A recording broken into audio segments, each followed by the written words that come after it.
شدید السلطان ما شاء اللہ کان اعوذ باللہ من الشیطان الرجیم بسم اللہ الرحمن الرحیم یا اللہ المحمود فی کل فعالہ یا اللہ المحمود فی کل فعالہ یا اللہ المحمود فی کل فعالہ استغفر اللہ کل ذنوبی یا ستار یا غفار بحق حضرت محمد مصطفیٰ صلی اللہ تعالی علیہ وسلم استغفر اللہ کل ذنوبی یا ستار یا غفار بحق مخدوم کائنات و مولا کائنات و سرکاران حسنین کریمین علی رحمت الرضوان استغفر اللہ کل ذنوبی یا ستار یا غفار بحق شیخ عبد القادر جیلانی روح روحانی روح ربانی محی الدین شیخ عبد القادر جیلانی یا روحی یا قلبی یا نور یا غوث العظم یا باز اشرف یا مخدوم محی الدین یا حضرت شیخ عبد القادر جیلانی اغثنی و امددنی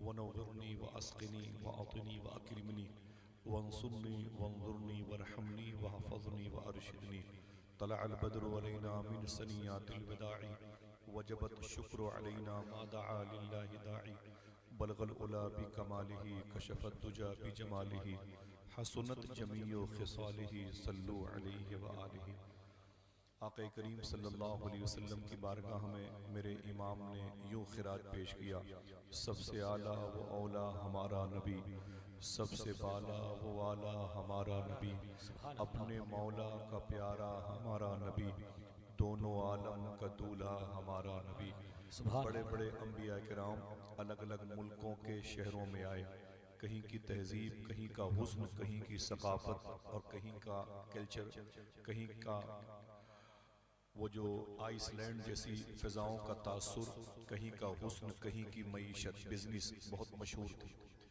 الگ الگ ملکوں کی حکمتیں حسن اور معاشی نظام بہت بہتر تھے لیکن حضور صلی اللہ علیہ وسلم مکہ شریف میں آئے جس شہر کے اطراف کے بارے میں سرکار مجاہد ملت کے خلیفہ نے اپنی کتاب تجلیات رحمت للعالمین میں لکھا ہے تقریباً 72,000 پہاڑیاں مکے کے اطراف میں تھیں ایسی پہاڑیوں سے گھری ہوئی زمین کو مکۃ المکرمہ کہتے ہیں حضور پہاڑوں کے شہر میں پتھروں کے شہر میں جہاں لوگ پتھر کے باتیں پتھر کی لہجہ پتھر کا زبان پتھر کی معبودان باطل پتھر کے ان کے دل پتھر کے ان کا جو کلچر تھا وہ بھی پتھریلی ہواؤں سے مزین تھا لیکن میرا امام کہتا ہے کہ سب چمک والے اجلوں میں چمکا کیے واہ واہ واہ اندھے شیشوں میں چمکا ہمارا نبی سبحان اللہ زندہ باد زندہ میں چمکا ہمارا نبی حکومتیں کہتی ہیں کہ ہمارے نام کے علم جھنڈے اپنی گاڑیوں میں لگاؤ اور اپنے گھروں پہ لگاؤ ہم تمہیں لمبی لمبی مسافت کی سڑکوں پر مشتمل جو گیپنگ ہے اس کی مرمت سازی کی ذمہ داری دے دیں گے میرا امام کہتا ہے کہ حکومتیں تمہیں کیا دیں گی وہ خود میرے نبی سے ادھار مانگتی ہیں میرا امام کہتا ہے کہ کون دیتا ہے دینے کو منہ چاہیے دینے والا ہے سچا ہمارا نبی یہ ہمارا نبی صرف آپ ہی کی زبان سے اچھا لگتا ہے یہ آپ ہی کی زبان پہ شوٹ کرتا ہے ایک آدمی بولے دینے والا ہے سچا ہمارا نبی حکومت نے کئی ارب روپے خرچ کیے تھے پولیو ڈراپ کی 2 بوند سے بچوں کو اپاہج اور معذور بننے سے روکنے کے لیے 2 بوند زندگی کی استعمال کیے گئے بچے پھر بھی اپاہج ہوئے ایک ان کی بنائی ہوئی یہ کارخانے کی یہ 2 بوند کی جو اصل فطرتی تصویر تھی وہ مسخ ہو گئی ایک میرے نبی کے جسم سے نکلنے والے 2 مبارک پسینے کے قطرے کا کمال ہے کہ جن سے اللہ نے جنت میں 2 نہریں کوثر و سلسبیل بنا رکھی ہے میرا امام کہتا ہے جس کی 2 بوند ہیں کوثر و سلسبیل ہے وہ رحمت کا دریا ہمارا نبی سبحان اللہ تو برکتاً میں نے پڑھا بڑے ادب اور احترام کے ساتھ میں سلام کروں اور میرے سلام کا جواب دیں السلام علیکم ورحمۃ اللہ وبرکاتہ آقا کریم صلی اللہ علیہ وسلم کی بارگاہ میں درود شریف کا ہدیہ تبریک پیش کریں اور پڑھیں اللہم صلی علی سیدنا و شفیعنا و نبینا و مولانا نورک محمد وعلی آل محمد بعدد کل معلوم لک بعدد کل معلوم لک یہ الگ بات ہے کہ تقریباً 23-24 سال کا ایک سفر گزرا ہے علامہ مکی صاحب قبلہ کے قدموں میں مجھے نظامت کرتے ہوئے، اور میں ان سے پہلے آیا مائک پر، تقریباً 30 سال کے اوپر ہو رہے ہیں، لیکن اس کا مطلب نہیں کہ وہ جونیئر ہیں میں سینئر ہوں، میں ایسوں کے استقبال کے لیے پہلے آ گیا، اشارے کی زبان سمجھے، الحمدللہ بڑا بڑا ہوتا ہے، کئی جہت سے میں نے اپنے سروں کا تاج انہیں سمجھا، جن میں ایک عظیم خوبی یہ تھی کہ ان کا تعلق اس زمین بریلی شریف سے ہے جس زمین کے بارے میں میری زندگی کی پہلی اور آخری ملاقات راز الہ آبادی سے، پہلی اور آخری ملاقات عرس پاسبان ملت میں، انہوں نے میں نے نظامت کی تو انہوں نے ایک شعر پڑھا تھا، ہر شخص عقیدت سے آنکھوں سے لگاتا ہے، سرما ہے بریلی کا یا خاک مدینہ ہے۔ نعرہ تکبیر، نعرہ رسالت۔ بریلی شریف کی زمین سے جو تعلق قلبی و جسمی و روحی رہا، علامہ ذکر اللہ مکی کا، میں کیا پورے ملک کے بڑے احترام کی پلکوں کی مڈیروں پہ ان کی ذات کو چراغ عشق بنا کے روشن کرتے رہے۔ آج ان کی موجودگی ہے، اور میرے بھائی محترم سیف رضا اسماعیلی صاحب قادری صاحب، چھپرا کی زمین میں ایک مبارک ہیرا ظاہر ہوا ہے میری نظر میں، جو ملکہ وکٹوریا کے پاس بھی نہیں ہے۔ یہ تقریباً علامہ مکی صاحب آپ سب کی صحبت کا اثر ہے کہ 1 سے 1.5 سال کی قلیل مدت میں 3 کتابیں آ گئی، صاحب بھائی کی تقریباً 3 کتابیں آ چکی ہیں، اور جہاں تک مجھے یاد آتا ہے کہ میں نے ان کی 2 یا 3 کتابوں پر جو 2-2 4-4 سطور پر مشتمل تحریر ہے، وہ غوث پاک کی مزار شریفہ کے قریب بیٹھ کے میں نے لکھا ہے۔ اس تحریر کو بھی میں نے وہیں شاید لکھا ہے غوث پاک کی بارگاہ میں، جو 2-4 جملے ہیں، مقبول کتاب ہے الحمدللہ رب العالمین۔ حضور غوث پاک کی بارگاہ میں ان کی کتابیں القادریہ لائبریری میں ہمیشہ کے لیے برکتاً محفوظ رکھی گئی ہیں۔ اب اس مبارک چراغان اولیاء کا انشاءاللہ دروازہ وہاں کھلے گا، دعا کریں کہ جب ان کی نعتیں ہماری نسلیں پڑھیں تو ان کا دل عشق رسول سے معمور ہو جائے۔ میرے بھائی حسیب الرحمان صاحب، ان کے والد صاحب محترم علی صاحب، حضرت علی صاحب، یہ ان کے مبارک شہزادے ہیں جن کی شادی، ان کے نکاح میں جو مبارک جو شہزادی آنے والی ہے اس کا رشتہ علامہ ذکر اللہ مکی صاحب سے بڑا قریب ہے، تو گویا یہ ایک ہی گھر میں یہ شادیاں ہو رہی ہیں الحمدللہ رب العالمین۔ لیکن افسوس یہ ہے ہمارے ہاں جب پیسے آتے ہیں، مائک والے بھائی کدھر گئے؟ بہت اچھا مائک ہے، میری بات سنیں بھائی، اس میں جو ایکو ہے اسے بند کر دیں بھائی، بہت اچھا مائک ہے ماشاءاللہ، ایکو اس کا بند کر دیں، ایکو اس کا بالکل بند کر دیں۔ اب تھوڑی سی آواز بڑھا دیجئے گا، ٹھیک ہے، تھوڑی سی آواز بڑھا دیجئے گا، اللہ برکت دے۔ بیٹھے رہیں، کوئی نعرہ کچھ نہیں، یہ جو باتیں میرے بارے میں ہوئی میں تو قطعاً اس کا جو ہے متحمل نہیں ہے، میرا مزاج بھی نہیں ہے۔ ہمارے گھر کے قریب میں ایک بزرگ تھے نعمت شاہ عبدال، وہ کہتے تھے مجھ سا گنہگار بھی بخشا گیا اگر دوزخ میں پھر نہ کوئی مسلمان ملے گا، یہ ان کا شعر تھا۔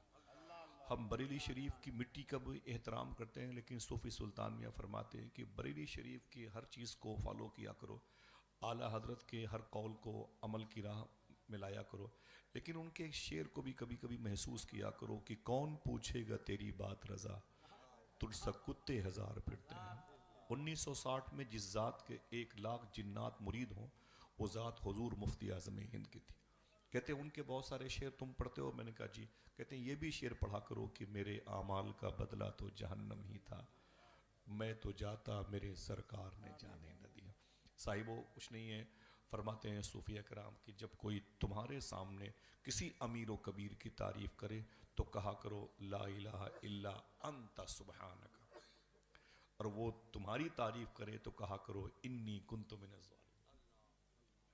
علماء کرام کی قلیل تنخواہوں پہ ان کا جو گزارا ہو رہا ہے، میری دعا ہے کہ اللہ اس میں برکتیں عطا فرمائے، آمین کہہ دیں، دل سے بولیں، ممبر رسول کی زینت بنے ہوئے ہیں۔ افسوس یہ ہے کہ جب پیسے آتے ہیں شادیوں کے موقع پر آرکیسٹرا، ڈی جے، ناچ گانے، اور پھر وہ بے ہنگم قوالیوں کا ہجوم جس میں کفریہ شعر پڑے جا رہے ہیں، اور ہمارے بچے، ہماری نسلیں، ہماری ماں بہنیں آوارگی کا شکار ہو رہی ہیں۔ پیسے آ گئے تو لوگ ایفل ٹاور دیکھنے چلے گئے، آدھا لباس، نیم اوریاں لباس پہن کے۔ بہت لوگوں کے پاس پیسے آ گئے تو کشمیر کے ڈل جھیل کے کنارے پر بیٹھ کے وہ غالب کی غزلیں پڑھتے پڑھتے مر جاتے ہیں۔ انہی میں سے کچھ ایسے لوگ ہوتے ہیں جن کو اللہ دیتا ہے، دولت و ثروت سے نوازتا ہے، تو شادی کے موقع پر پھر وہ مدینے والے آقا کو یاد کرتے ہیں۔ آقا کریم صلی اللہ علیہ وسلم کی یادیں، حضور کو کا ہونے کا یہاں پر احساس ان کے اخلاص کی بنیاد پر پیدا ہو جاتا ہے۔ الحمدللہ رب العالمین، آپ سب مبارکباد کے مستحق ہو، یہ رات آپ کو ملی ہے۔ میں یوں تو بغداد شریف بہت جاتا ہوں، لیکن جاتا جن کی وجہ سے ہوں وہ یہی لوگ ہیں جن کی جوتیاں میرے سر کا تاج بن جائیں۔ اور ایک شعر تو کہا تھا اس نے مدینہ شریف کے حوالے سے، لیکن میں کبھی کبھی کہتا ہوں کہ بغداد کے بھکاری پہچانتے ہیں مجھ کو نہیں خبر تھی میں اس قدر بڑا ہوں۔ آج بھی بغداد شریف میں گھنٹوں گھنٹوں حضور غوث اعظم کے جو مہمانوں کے واش روم ہے، لیٹرنگ باتھ روم ہے، میں گھنٹوں گھنٹوں صاف کرتا رہتا ہوں، خدا کی قسم جو سکون مجھے حاصل ہوتا ہے۔ تو بس اسی لیے بغداد شریف جاتا ہوں، ورنہ جا چکا ہوں کئی مرتبے۔ رمضان شریف میں اسی میں کئی دن تھا، 1.5 مہینے تقریباً بغداد شریف اور مدینہ پاک میں۔ تو بہرحال دعا کریں، آپ سب چلیں گے انشاءاللہ؟ ہاتھ اٹھا کے بولیں چلیں گے بغداد شریف۔ اگر اس محفل میں اگر کوئی سلفی عقیدہ، یعنی جسے وہابی کہتے ہیں، اس عقیدے کا آدمی بیٹھا ہو تو میں اس کے لیے ایک بات کہتا ہوں کہ حضور غوث اعظم کے بارے میں سلفی عقیدے کے سب سے بڑے عالم ابن تیمیہ نے ایک بات کہی ہے۔ اس نے کہا کہ میں ولیوں کی کرامتوں کا انکاری ہوں، لیکن سب سے زیادہ اگر کسی ذات کی کرامتوں سے اتفاق رکھتا ہوں تو وہ ذات شیخ عبد القادر جیلانی کی ہے۔ اور اس محفل میں اگر کوئی دیوبندی عقیدے کا ہو، سنیے گا بہت غور سے، تو ان کی جماعت کے ڈاکٹر اسرار مفسر قرآن نے ایک بات کہی حضور غوث پاک کے لیے۔ کیا کہی؟ کہتے ہیں کہ غوث پاک 900 سال پہلے تشریف لائے تھے جیلان، ایران میں، بغداد شریف میں آرام کر رہے ہیں، اور اگر حضور غوث پاک قرآن شریف کے نازل ہونے سے پہلے آتے، بڑے مبارک لوگ بیٹھے ہوئے، وہ کہتے ہیں قرآن شریف تو پہلے نازل ہوا، 600 سال کے بعد غوث پاک آئے، آج سے 900 سال پہلے۔ ڈاکٹر اسرار کہتے ہیں کہ اگر یہی قرآن غوث پاک سے پہلے نازل ہوتا تو جیسے قرآن شریف میں بہت ساری حکایات سلیمان علیہ السلام کی، لقمان علیہ السلام کی پائی جاتی ہیں، ویسے ہی بہت ساری باتیں حضور غوث پاک کی بھی اسی قرآن میں پائی جاتی ہیں۔ اللہ اکبر۔ اب اگر یہ کہا جائے کہ جادو ہے، وہ جو سر چڑھ کے بولتا ہے، تو غلط ہوگا، یہ حقیقت ہے۔ اللہ نے اپنے حبیب کے صدقے میں یہ مرتبے عطا فرمائے شیخ کو۔ اور جو باتیں میں نے کہی ہیں، کبھی کبھی اختلاف ہوتا ہے ان باتوں سے، میں اختلاف پر جاتا نہیں، اللہ کا شکر ہے کہ ہر نقطے زبر زیر کا میں ضامن ہوں، ذمہ دار ہوں، ٹھیک ہے۔ اب آئیے تھوڑی سی بات کریں، سنیں گے انشاءاللہ، بیٹھے رہیں گے، نہ کوئی نعرہ لگائیں گے، نہ کوئی آوا گون کا سلسلہ رکھیں گے۔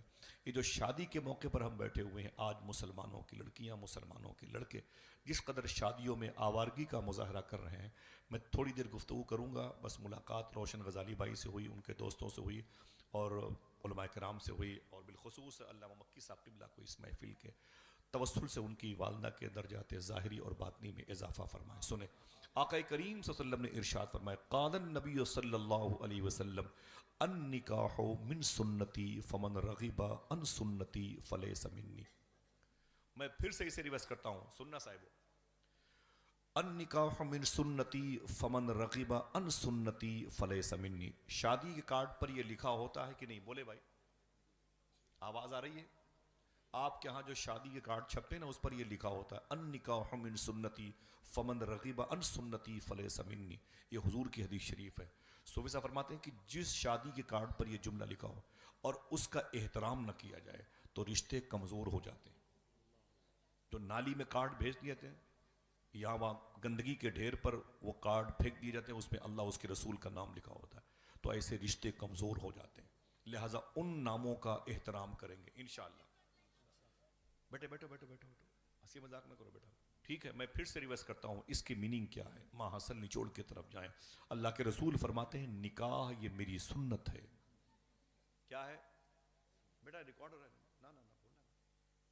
میرے آقا فرماتے ہیں النکاح من سنتی، نکاح یہ میری سنت ہے۔ کیا النکاح من سنتی کے معنی کیا ہوئے؟ بولو بھائی، جتنے لوگ ہیں اتنی آواز آنی چاہیے۔ نکاح یہ میری سنت ہے۔ حضور سنت کے معنی کیا ہے؟ طریقہ ہے، آسانی سمجھ، یہ میرا طریقہ ہے۔ میرے آقا فرماتے ہیں نکاح یہ میرا طریقہ ہے۔ اس کے بعد فمن رغب عن سنتی، جس نے اس سنت کے خلاف قدم اٹھایا، نچوڑ، جس نے دلچسپی نہ دکھائی، بے رغبتی پیدا کی، میری سنت کو اہمیت نہ دی فلیس منی، وہ مجھ میں سے نہیں، مطلب میں اس کا ضامن، اس کا ذمہ دار نہیں۔ یہ کس کے لیے ہے؟ یورپ میں لڑکیاں لڑکیوں سے رشتے کر رہی ہیں، سمجھ رہے ہیں؟ یورپ میں لڑکے لڑکوں سے رشتے کر رہے ہیں، لوگ رشتے کرنے میں عقائد بھی نہیں دیکھتے، رشتے کرنے میں مذہب بھی نہیں دیکھتے۔ حضور نے الٹیمیٹم دے دیا، فمن رغب عن سنتی فلیس منی۔ نکاح کا جو اصل طریقہ ہے وہی ہے جو مدینے والے آقا کا ہے، ان نکاح من سنتی۔ اب سوال پیدا ہوتا ہے کہ حضور نے رشتہ کیسے کیا؟ پیسوں کی بنیاد پر، حسن کی بنیاد پر، پراپرٹی کی بنیاد پر، جاہ و حشم کی بنیاد پر، قبیلے داری کی بنیاد پر، کس بنیاد پر حضور نے رشتہ اپنا کیا کہ ہم اسے فالو کریں؟ اب آئیے اس حوالے سے تھوڑی سی بات ہوگی۔ حضور کی سب سے پہلی شادی، حضور کی فرسٹ وائف کون سی تھی؟ یہ رشتہ کس بنیاد پر ہوا؟ اس حوالے سے تھوڑی سی بات سنیے گا۔ آقا کریم صلی اللہ علیہ وسلم کی جب عمر شریف تقریباً 25 سال کی ہوئی، بولتے رہیے گا بھائی، میں نہیں کہوں گا آپ نعرہ لگائیں ہنگامہ کریں اور دو چار لوگوں کی آوازیں آ جائیں جب میں اشارہ کروں تو کتنی عمر ہوئی؟ حضور کی عمر شریف جب 25 سال کی ہوئی، اس وقت تک حضور کی شادی نہیں ہوئی تھی، اور یہ نشر حضور نے نہیں، یہ اعلان حضور نے نہیں عام کیا تھا، یہ نکاح میری سنت ہے، یہ بات کا اعلان ہے مدینہ منورہ کا غالباً۔ آقا کریم صلی اللہ علیہ وسلم کی عمر شریف 25 سال ہو گئی تھی، اور مدینے کی ہر مبارک لڑکیاں اس بات کی خواہش مند تھیں کہ حضور مجھے اپنے نکاح میں لے لیں، لیکن حضور اللہ کے فیصلے کا انتظار فرما رہے تھے۔ ان دنوں مکہ شریف میں حالہ نام کی ایک لڑکی تھی، اس کی بہن خویلد نام کے صاحب تھے، ان کی بیٹی، جس کو دنیا حضرت خدیجہ کہتی ہے۔ میرے کہنے سے کہا سبحان اللہ تو وہ ثواب تو مجھے مل جائے گا۔ یہ تو جانتے ہو نا خدیجہ کس کا نام ہے؟ جناب خدیجہ تھی۔ خدیجہ، باپ کا نام تھا خویلد، بہن کا نام تھا حالہ، ورقہ بن نوفل کے خاندان سے ان کا تعلق تھا، اور مکے کی سب سے بڑی پیسے والی عورت تھی۔ آپ کے اندر زوم پیسوں کا ہے تو توڑ دیا اس لفظ نے۔ سب سے زیادہ پیسے پورے مکے میں، البحا، القصیم، جدہ، ریاض میں انہی کے پاس تھے۔ ایک انگریز نے کتاب لکھی ہے، کتاب کا نام رکھا ہے کوئین آف دا مکہ، خدیجۃ الکبریٰ۔ مکے کی اگر کوئی رانی تھی تو خدیجہ تھی۔ مکے میں اگر کوئی پیسوں سے کھیلتی تھی، سب سے زیادہ پراپرٹی تھی تو امی خدیجہ کے پاس تھی۔ اللہ اکبر۔ ان کی شادی ہو چکی تھی، ایک اولاد ہوئی، ان کے شوہر کا انتقال ہو گیا، بیوہ ہو گئی۔ کچھ دنوں کے بعد دوسری شادی ہوئی، اس سے 2 اولادیں ہوئیں، ان کے دوسرے ہسبینڈ کا انتقال ہو گیا۔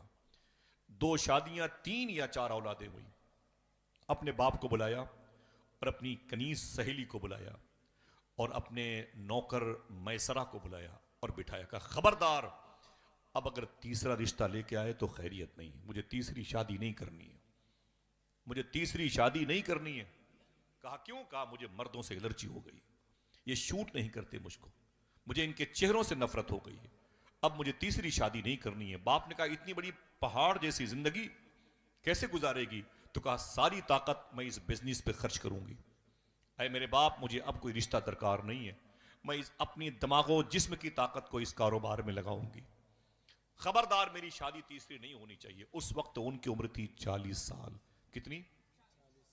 2 شادیاں ہو چکی ہیں، تیسری شادی کا انکار۔ اور حضور کی عمر کتنی تھی؟ کم سے کم 25 لوگ تو بولو، کتنی عمر تھی؟ میں آپ کی نہیں پوچھتا، حضور کی پوچھتا ہوں۔ 25 سال حضور کی عمر شریف، وہ بھی کس کی؟ جو حسینوں کا سردار ہے، کس کی؟ جو شہنشاہ خوباں ہے، کس کی؟ جس کی وجہ سے اللہ نے لفظ حسن کی ڈیلیوری فرمائی ہے۔ میرا امام کہتا ہے سارے اچھوں میں اچھا سمجھیے جسے، ہے اس اچھے سے اچھا ہمارا نبی۔ خوش ہو جاؤ کہ تمہارے نبی کی شادی کی بات چل رہی ہے، آپ کی سماعت مبارک بات کی مستحق ہے۔ آقا کریم کی عمر شریف 25 سال، ماں خدیجہ کی عمر شریف 40 سال، حضور کی شادی نہیں ہوئی، اور ماں خدیجہ کی 2 شادیاں ہو چکی ہیں، 2 مرتبہ الگ الگ شوہروں کے نکاح میں آ کے 3 یا 4 بچوں کی ماں بن چکی ہیں، اب اپنا سارا دماغ و دل اپنے کاروبار پہ لگاتی ہیں۔ اچانک ماں خدیجہ کہتی ہیں کہ میری بزنس کے اضافے کا وقت آیا تو مجھے ایک سپورٹر کی پڑی ضرورت، تو میں نے اپنے میسرہ سے کہا کوئی اعتبار والا شخص مکے میں ہے؟ تو اس نے کہا مکے کی زمین پر کیا پوری دنیا کے جزیرے پر اگر کوئی اعتبار والا انسان ہے تو پھر آمینہ کا لال ہے وہ۔ ماں خدیجہ کہتی ہیں تعریف بہت سنی ہے، ذرا انہیں بلا کے لاؤ۔ تو کہا وہ تو نہیں آئیں گے، ان کے چچا جناب ابی طالب آئیں گے، اور ان کے بارے میں میرا عقیدہ وہی ہے جو میرے امام کا، ٹھیک، ان کو بلا کے لاؤ۔ جناب ابی طالب آئے۔ جناب ابی طالب جب آئے تو ماں خدیجہ کہتی ہیں کہ میرے کاروبار میں ایک سپورٹر کی ضرورت ہے، تعاون کرنے والے کی۔ تمہارے بھتیجے کی میں نے بڑی تعریف سنی ہے صداقت و امانت داری کی۔ فرمایا الحمدللہ۔ کہا میرا یہ بزنس کا سامان انہیں ملک شام لے کے جانا ہے، بصرہ ہو کے ملک شام۔ ملک شام کہاں پر ہے؟ یہ شام سیریا کے دو نام ہیں، دمشق اس کی راجدھانی کو بولتے ہیں۔ تو معلوم ہے اللہ کے رسول صلی اللہ علیہ وسلم نے میسرہ غلام کے ساتھ ماں خدیجہ کا لگیج سامان بزنس کا لے کر کے حضور نکلے اور بصرہ کی طرف اور ملک شام کی طرف۔ ایک لمبی داستان ہے، میں اگر بصرہ اور شام کی بات کروں تو 1 گھنٹے لگیں گے مجھ کو منیمم، اگر میں بصرہ میں حضور کی گزرنے والی صبح شاموں پر بات کروں گا۔ اور آپ بولیں گے یار یہ کون سی فائل کھول کے بیٹھ گئے؟ حقیقت میں آپ صرف بیٹھے رہیں ویسے جیسے اپنے اپنے گھروں میں آپ وہ گملے پھولوں کے رکھے رہتے ہیں، سمجھ رہے ہیں؟ کچھ ضرورت نہیں نہ اٹھ کے آنے کی نہ کہیں جانے کی، کچھ دینے کی خواہش ہے تو پیروں کی مٹی دیجئے، وہ قبر میں کام آئے گی، سمجھ رہے ہیں؟ بس بیٹھے رہیے گا۔ یہ باتیں اتنی آسانی سے میں آپ کے قدموں کے نیچے بیٹھ کرنا چاہتا ہوں۔ ماں خدیجہ کہتی ہیں کہ میرا نوکر میسرہ واپس آ گیا بزنس کے ساتھ، حضور بھی ساتھ میں تھے، واپس آ گیا۔ میں نے کہا محمد عربی کہاں ہیں صلی اللہ علیہ وسلم؟ تو میسرہ کہتا ہے اے میری مالکن غضب کا آدمی نکلا۔ کہا کیا ہوا؟ کہا لمبے سفر کیے، کہا کچھ تو بتاؤ وہ ہیں کہاں پر؟ کہا مکے کی سرحدوں پہ آرام کر رہے ہیں، اور کہہ رکھا ہے کل صبح کو آؤں گا تو خدیجہ کا حساب کتاب میں کر دوں گا۔ سننا غور سے، میں ان کا حساب کر دوں گا۔ ماں خدیجہ کہتی ہیں سفر کی کچھ تو باتیں بتا۔ سننا ایک بات اپنے نبی کی، اگر نبی سے محبت ہے تو۔ ماں خدیجہ کہتی ہیں پھر تو میسرہ کہتا ہے قافلہ آگے چلا، جہاں قافلہ پڑاؤ ڈال کے قیام کر رہا تھا وہاں پانی کا چشمہ تھا، جانوروں کے لیے گھاس تھی، اور وہیں پر ایک بڑا ہی موٹا پیڑ تھا، اسی پیڑ کے سائے میں سب کھا پی کے آرام کر رہے تھے۔ تو خدیجہ کہتی اور محمد عربی کہاں تھے صلی اللہ علیہ وسلم؟ تو میسرہ غلام کہتا ہے وہ جانوروں کے لیے چارے کا انتظام کر رہے تھے۔ کہا پھر کیا؟ وہ سب سے آخر میں آئے تو پیڑوں کے نیچے بیٹھنے کی سایہ دار جگہ نہیں تھی۔ بولے پھر کیا ہوا؟ بولے حضور نے کسی کو لات نہیں ماری، اٹھ میں بھی تو اسی مسافرت کا حصہ ہوں، مجھے بھی جگہ چاہیے۔ کسی کو حضور نے ٹچ نہیں کیا۔ اس پیڑ کے سائے سے دور جا کر کے ریت کا چھوٹا سا ٹیلا نما تھا ایریا، حضور جا کر کے کھلی ہوئی دھوپ میں دوپہر میں وہیں پر بیٹھ گئے۔ میں حساب و کتاب ہو رہا تھا، جس کمرے میں بڑے بڑے رؤسان زمانہ آ کے بیٹھتے تھے، اور بڑے بڑے امیر زادے آ کے بیٹھتے تھے، اور بڑے بڑے راجہ مہاراجہ کے دربار کے کیبنٹ منتری میرے سامنے آ کے بیٹھتے۔ میں عمر میری 40 سال کی تھی، لیکن وہ حساب کم کرتے تھے اور مجھے دیکھتے تھے زیادہ۔ اب دل کہے تو سبحان اللہ کہنا۔ ماں خدیجہ کہتی ہیں لیکن میرا حسن اگر کہیں شکست کھایا ہے تو آمینہ کے لال کے آگے کھایا۔ سبحان اللہ، حضور میری طرف متوجہ نہ ہوئے، میں حضور کو دیکھتی رہی۔ حضور نے حساب کیا اور نظریں جھکائی، اور حضور چپ چاپ میرے گھر سے نکلے چلے گئے۔ حضور تو چلے گئے لیکن میرا دل حضور کے ساتھ چلا گیا۔ اللہ اکبر، اللہ اکبر۔ نہ میں نے اس سے پہلے ایسی آنکھیں دیکھی تھی، نہ اس سے پہلے میں نے ایسے لب دیکھے تھے، نہ اس سے پہلے میں نے ایسی بینی شریف دیکھی تھی، نہ اس سے پہلے میں نے ایسے رخسار دیکھے تھے، نہ اس سے پہلے میں نے ایسا ذقن دیکھا تھا، نہ اس سے پہلے میں نے ایسا صدر مبارک دیکھا تھا۔ آمینہ کہتی خدا کی قسم میں نے ایسا آدمی نہیں دیکھا۔ آواز آئی دیکھتی بھی کیسے، بنانے والے نے دوسرا محمد بنایا ہی نہیں۔ آقا کریم صلی اللہ علیہ وسلم اپنے گھر تشریف لے گئے۔ تکبیر، نعرہ رسالت، یہ حضور کی داستان، غوث اعظم کانفرنس۔ یہ حضور کے حسن کی بات ہے۔ ماں خدیجہ کہتی ہے حضور تو چلے گئے لیکن میرا دل لے کے چلے گئے۔ آئے ہائے، میں دن بھر اپنے کام میں بزی ہوتی اور شام کو جب میں سونے کے لیے آتی تو حضور کی یادیں میرے بستر پہ آ جاتی۔ وہ ایک غزل کا شعر ہے، دن تو ہنس بول کے بچوں کی طرح بیت گئے، رات آئی تو تیری یاد نے سونے نہ دیا۔ ایک دن ماں خدیجہ کے چہرے کی اداسی نے پوچھ لیا ان کی سہیلی، اے خدیجہ کیا بات ہے؟ کہ اے خدیجہ کیا بات ہے؟ کوئی بات نہیں، ادھر توجہ رکھیں، جب حضور کی بات ہو تو توجہ رکھیں سامنے۔ مجھے اچھا لگ رہا ہے، پتہ نہیں کیوں روحانیت کا احساس ہو رہا ہے۔ میں آپ سے گزارش کرتا ہوں، آقا کریم صلی اللہ علیہ وسلم کو یاد کر کے خدیجہ کی آنکھوں میں آنسو تھے. سہیلی نے کہا کہ خدیجہ کیا بات ہے، تو بڑی خاموش ہو گئی ہے. تو خدیجہ نے کہا میں شادی کرنا چاہتی ہوں. اشارہ تو سمجھتے ہیں نا بھائی، میں شادی کرنا چاہتی ہوں. کہا تم نے تو انکار کر دیا تھا کہ مجھے شادی نہیں کرنی ہے، تم نے بڑی سختی کی تھی، کس سے شادی کرنا چاہتی ہے؟ تو کہا میں محمد عربی سے رشتہ کرنا چاہتی ہوں. تمہیں تو مردوں سے بہت زیادہ محبت نہیں تھی. کہا اگر وہ صرف مرد ہوتا تو اس سے شادی نہ کرتی، وہ تو حسینوں کا سردار معلوم ہو رہا ہے، تو اس رشتے کو لے کے جا. تو ان کی سہیلی نے کہا کہ حضور کی 2 پھپھو ہیں، مخدومہ عاتقہ اور صفیہ، اور میرے بڑے قریبی تعلقات ہیں، میں کل رشتہ آپ کا لے کے جاؤں گی. سنیں یہ حضور کی شادی کی بات، آپ کی شادی کی بات ہو تو آپ کھڑے ہو جاؤ، بولے بس بولتے رہیے حضور، بیان کرتے رہیے. یہ اس کی شادی کی بات ہے جسے شب اسرا کا دولہا کہا جاتا ہے. جس کی شادی نہ ہوئی ہوتی تو یہ سروں پہ سہرے نہ ہوتے یار، سمجھے؟ یہ جو نسلوں کی افزائش کے معاملات ہیں وہ ختم ہو چکے ہوتے، یہ دروازے کھلے ہیں. تو حضور کی سنت سمجھ کر کے ہم نے اسے فالو کیا ہے. آقا کریم صلی اللہ علیہ وسلم کے گھر میں جب پہنچی نا خدیجہ کی سہیلی رشتہ لے کر کے، حضور بیٹھے تھے، جناب ابی طالب بیٹھے تھے، ان کے سامنے ان کی بیوی مخدومہ فاطمہ بنت اسد بیٹھی تھی، جو مولا علی کی ماں ہے. کاش ماں کے نام پہ سبحان اللہ کہہ دیتے. حضور کی سمدین ہے، حضور کی چچی ہے، مخدومہ فاطمہ کی ساس ہیں، حسن و حسین کی دادی ہے، امام زین العابدین کی پردادی ہیں، غوث اعظم اور غریب نواز کی جدہ ہے مخدومہ فاطمہ بنت اسد، جن کی قبر میں حضور نے آرام کیا ہے. قبر میں پڑھے آپ علامہ عبدالرحمن محدث دہلوی، کوئی معمولی نام ہے. کرکٹ کی بات ہوتی تو آپ بولتے ہیں ہاں یہ نہیں، یہ ریکارڈ ہے. یہ تو حضور کے گھر کی تاریخی باتیں ہیں. اللہ کے رسول تشریف فرما تھے، اور جیسے خدیجہ کی سہیلی نے انٹری کیا نا تو بڑی خوش تھی. او مبارک ہو مبارک ہو مبارک ہو. تو فاطمہ بنت اسد نے کہا ہے کیا بات ہے، گھر میں بڑی خوش ہو کے میرے آئی ہے. تو خدیجہ ماں کی سہیلی نے کہا رشتہ لے کے آئی ہوں. کیا کہا؟ رشتہ لے کے آئی ہوں. کہا کس کا رشتہ لے کے آئی ہے؟ تو کہا خدیجہ کا رشتہ لے کے آئی ہوں. دیکھنا کون کون سبحان اللہ کہتا ہے. خدیجہ کس سے شادی کرنا چاہتی ہے؟ تو اشارہ کر کے کہا اس محمد عربی سے رشتہ کرنا چاہتی ہے. جیسے حضور کی طرف اشارہ کیا، حضور نے اپنی گردن شریف جھکا لی، اور جھکا کے حضور کی بارگاہ سے ایک خاموشی سی آواز آئی. عجیب بات ہے، یہ جو خدیجہ کی سہیلی میرے گھر میں رشتہ لے کے آ رہی ہے، اسے خبر ہی نہیں ہے کہ بہت پہلے اللہ نے مجھے اس رشتے کی خبر دے رکھی ہے. سبحان اللہ، جنت میں میرا اور میری خدیجہ کا عقد ہو چکا ہے، اسے پتہ ہی نہیں ہے. حضور نے خاموشی سے گردن جھکائی اور مسکرائے. یہ مسکرانا یس کی نشانی ہے. سبحان اللہ، سمجھ گئے؟ ہاتھ اٹھا کے بولو سمجھ گئے؟ مسکرانا یس اور ہاں کی نشانی ہے. حضور کا رشتہ پکا ہو گیا. ذرا پیار سے کہہ دو سبحان اللہ. آقا کریم کا رشتہ ماں خدیجہ سے. حضور کی عمر کتنی ہے؟ سبحان اللہ. پھر سے بولو بھائی. اور ماں خدیجہ کی، ان کی 2 شادیاں ہیں. حضور کی فرسٹ میرج ہے، پہلی شادی حضور کی، ان کی تیسری ہونے والی ہے. آخر شادی کا دن آ گیا.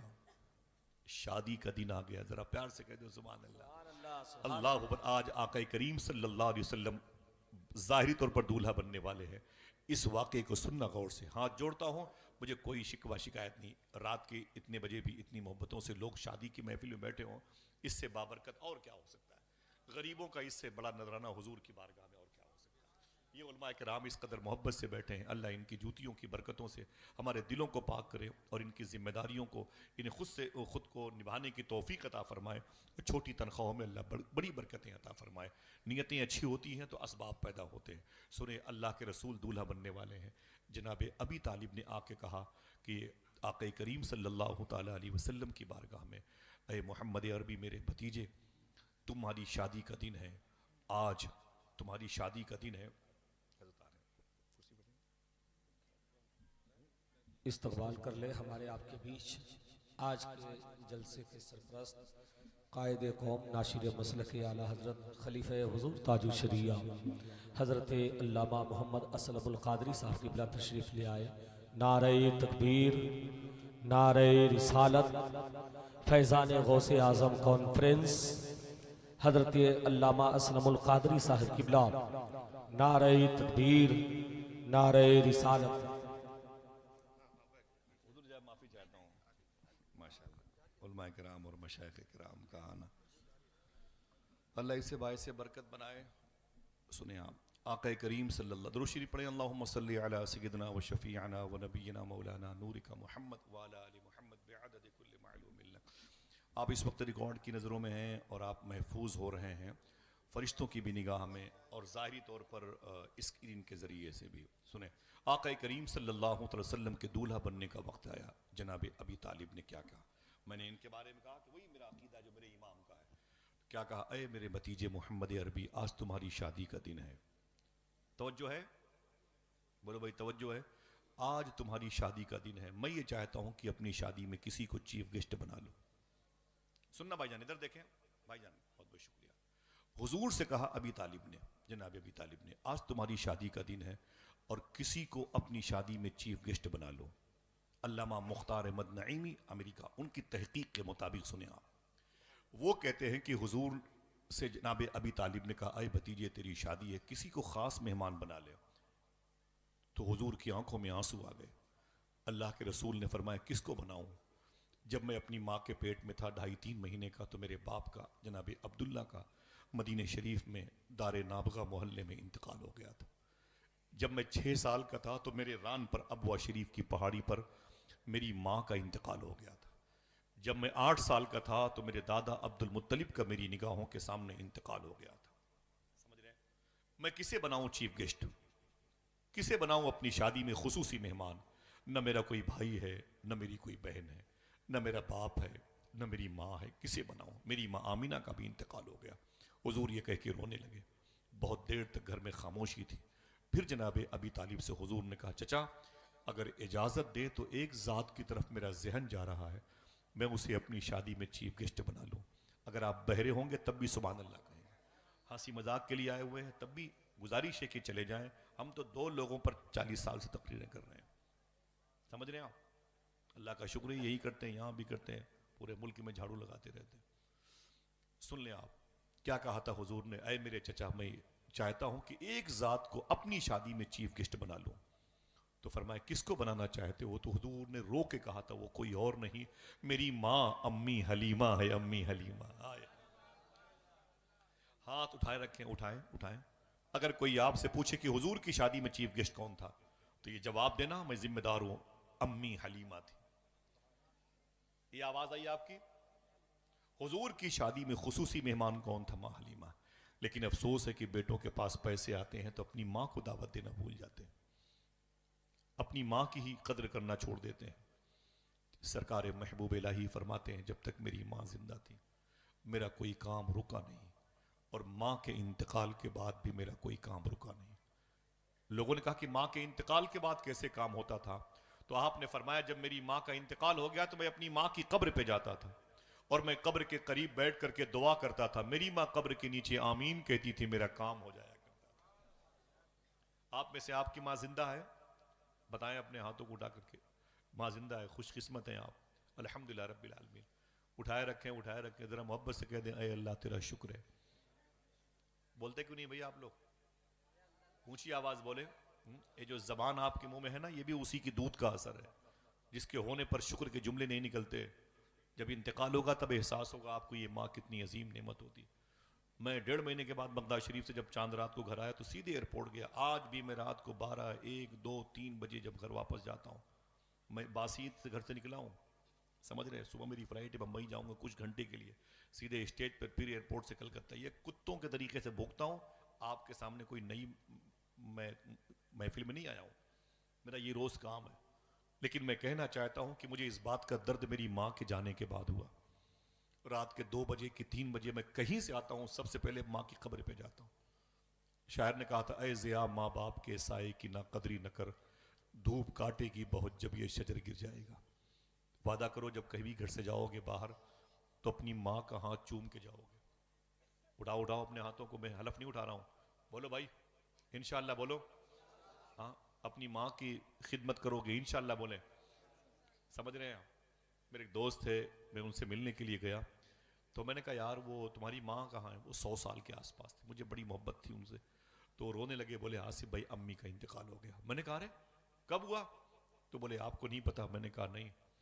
تو کہنے لگے کہ آصف بھائی افسوس کی بات ہے کہ میرا بڑا والا بھائی جو ہے نا وہ میری ماں سے 2 سال سے بات نہیں کرتا تھا. میرا سگا بڑا بھائی 2 سال سے مجھ سے بات نہیں کرتا تھا، مجھ سے بات نہیں کرتا تھا. میں نے کہا پھر؟ تو بولے رمضان کا مہینہ آیا تو میری ماں روتی تھی افطاری کے وقت، میری ماں افطاری کے وقت روتی تھی اور کہتی تھی کہ میرا بیٹا مجھ سے باتیں نہیں کرتا، میرا بیٹا مجھ سے باتیں نہیں کرتا، میرا بیٹا مجھ سے باتیں نہیں کرتا۔ بیٹے بیٹھ جاؤ، ٹھیک ہے، اب یہاں سے جانا نہیں، ٹھیک ہے بیٹا، زیادہ امتحان نہ لو کسی کے صبر کا، ٹھیک ہے، اتنے بھی لوڈ نہیں اپنے بچوں پہ ہم لوگ کی، گھر والے بھگا دیے تو تمہارے چلے آئے، ٹھیک ہے، گھر میں بچوں سے بات کرنے کا ٹائم نہیں، یار ٹیلی فون سے بات کرنے کا ٹائم نہیں، تم بار بار ڈسٹرب کرتے ہو۔ سنیں آپ، میں نے کہا پھر کیا ہوا؟ بولے رمضان کے دنوں میں افطاری کے وقت میری ماں روتی تھی اور وہ کہتی تھی کہ میرے بیٹے نے مجھ سے بات کرنا بند کر دیا، یہ قبولیت کا وقت ہے، اے میرے مولا میرے بیٹے کے دل میں میری محبت دے دے، مجھ سے باتیں کرے، رمضان کے مبارک مہینے چل رہے ہیں، اس کے روزے قبول ہو جائیں، لیکن وہ بات نہیں کیا۔ ماں نے چاند رات کو معلوم کیا کہا؟ یہ درد وہ سمجھے گا جس کی ماں کا انتقال ہوا، جس نے اپنے کاندھے پر اپنی ماں کے جنازے اٹھائے ہوں، اور گھر جائے تو گھر سے وہ برکت والی آواز سے محروم ہو جائے تو اس کی چیخیں بلند ہو جاتی ہیں۔ میری ماں حضور غوث پاک سے اور امام حسین سے بڑی محبت کرتی تھی۔ میری ماں کا انتقال بھی امام حسین کی شہادت کی تاریخ عاشورہ کے دن ہوا ہے، الحمدللہ رب العالمین، تقریباً یہ 5 سال پہلے کی بات ہے۔ تو میں نے کہا پھر کیا ہوا؟ بولے آصف بھائی میری ماں نے چاند رات سے مجھ کو کہا کہ بیٹا کل عیدگاہ میں میرا بیٹا نماز پڑھنے آئے گا۔ میں نے کہا ہاں وہ تو آئے گا۔ بولے میں بھی عیدگاہ جاؤں گی۔ میں نے کیا کرنے جائے گی؟ تو بولے اپنے بیٹے کو دیکھنے جاؤں گی، میرا بیٹا مجھ سے بات نہیں کرتا، میرا بیٹا مجھے دیکھنے نہیں آتا، تو میں تو اپنے بیٹے کو دیکھ سکتی ہوں۔ تو میں نے کہا پھر؟ بولے آصف بھائی نکلی، وہ لاٹھی لے کے ٹک ٹک ٹک ٹک نکلی، عیدگاہ پہنچ گئی، لوگ اندر نماز پڑھ کر کے خطبہ وغیرہ فارغ ہو گئے، سب گلے مل رہے تھے، تو میری ماں بھی خوش ہو گئی، اور جب سارے نمازی باہر نکل رہے تھے تو میری ماں نے اپنے آنچل پھیلا دیے، آجا میرے بیٹے، جیسے بڑے والے بھائی کو دیکھا میری ماں نے آنچل پھیلا دیے، کہا آجا میرے بیٹے سینے سے لگ جا، آج عید کا دن ہے۔ قمر بدایونی نے کہا تھا عید کا دن ہے، گلے آج تو مل لے ظالم، رسم دنیا بھی ہے، موقع بھی ہے، دستور بھی ہے، اللہ اکبر۔ میں نے کہا پھر؟ بولے آصف بھائی میری ماں ایسے ہی اپنے آنچل کو اٹھائے رو رہی تھی اور بڑے بھائی کو اپنی طرف قریب کرنا چاہتی تھی، اور جب بڑا بھائی مسجد سے باہر نکلا تو ماں کو دیکھا، وہ جھلا گیا، اس نے زور سے اپنا پیر پٹکا اور ماں کی طرف الٹے سیدھے جملے بول کر کے اپنے گھر چلا گیا۔ میری ماں زمین پر گر پڑی، میں نے اسے اٹھا لیا، میں نے کہا ماں، رونے لگی، بولے بیٹا اسے نہیں خبر، میں نے خشک روٹیاں کھا کر کے اپنے پستان کا دودھ اسے پلایا، اس کے پیشاب کیے ہوئے بستر پر میں سوتی تھی۔ بھائی صاحب ادھر دیکھیں، آپ ادھر دیکھیں، ادھر آپ ادھر دیکھیں، دماغی اعتبار سے کوئی دقت ہے کیا آپ کو؟ جو بیچ میں بیٹھے ہوئے سفید ٹوپی لگا کے ترکی والی ہے، آپ، ہاں میں آپ سے کچھ دقت ہے آپ کو؟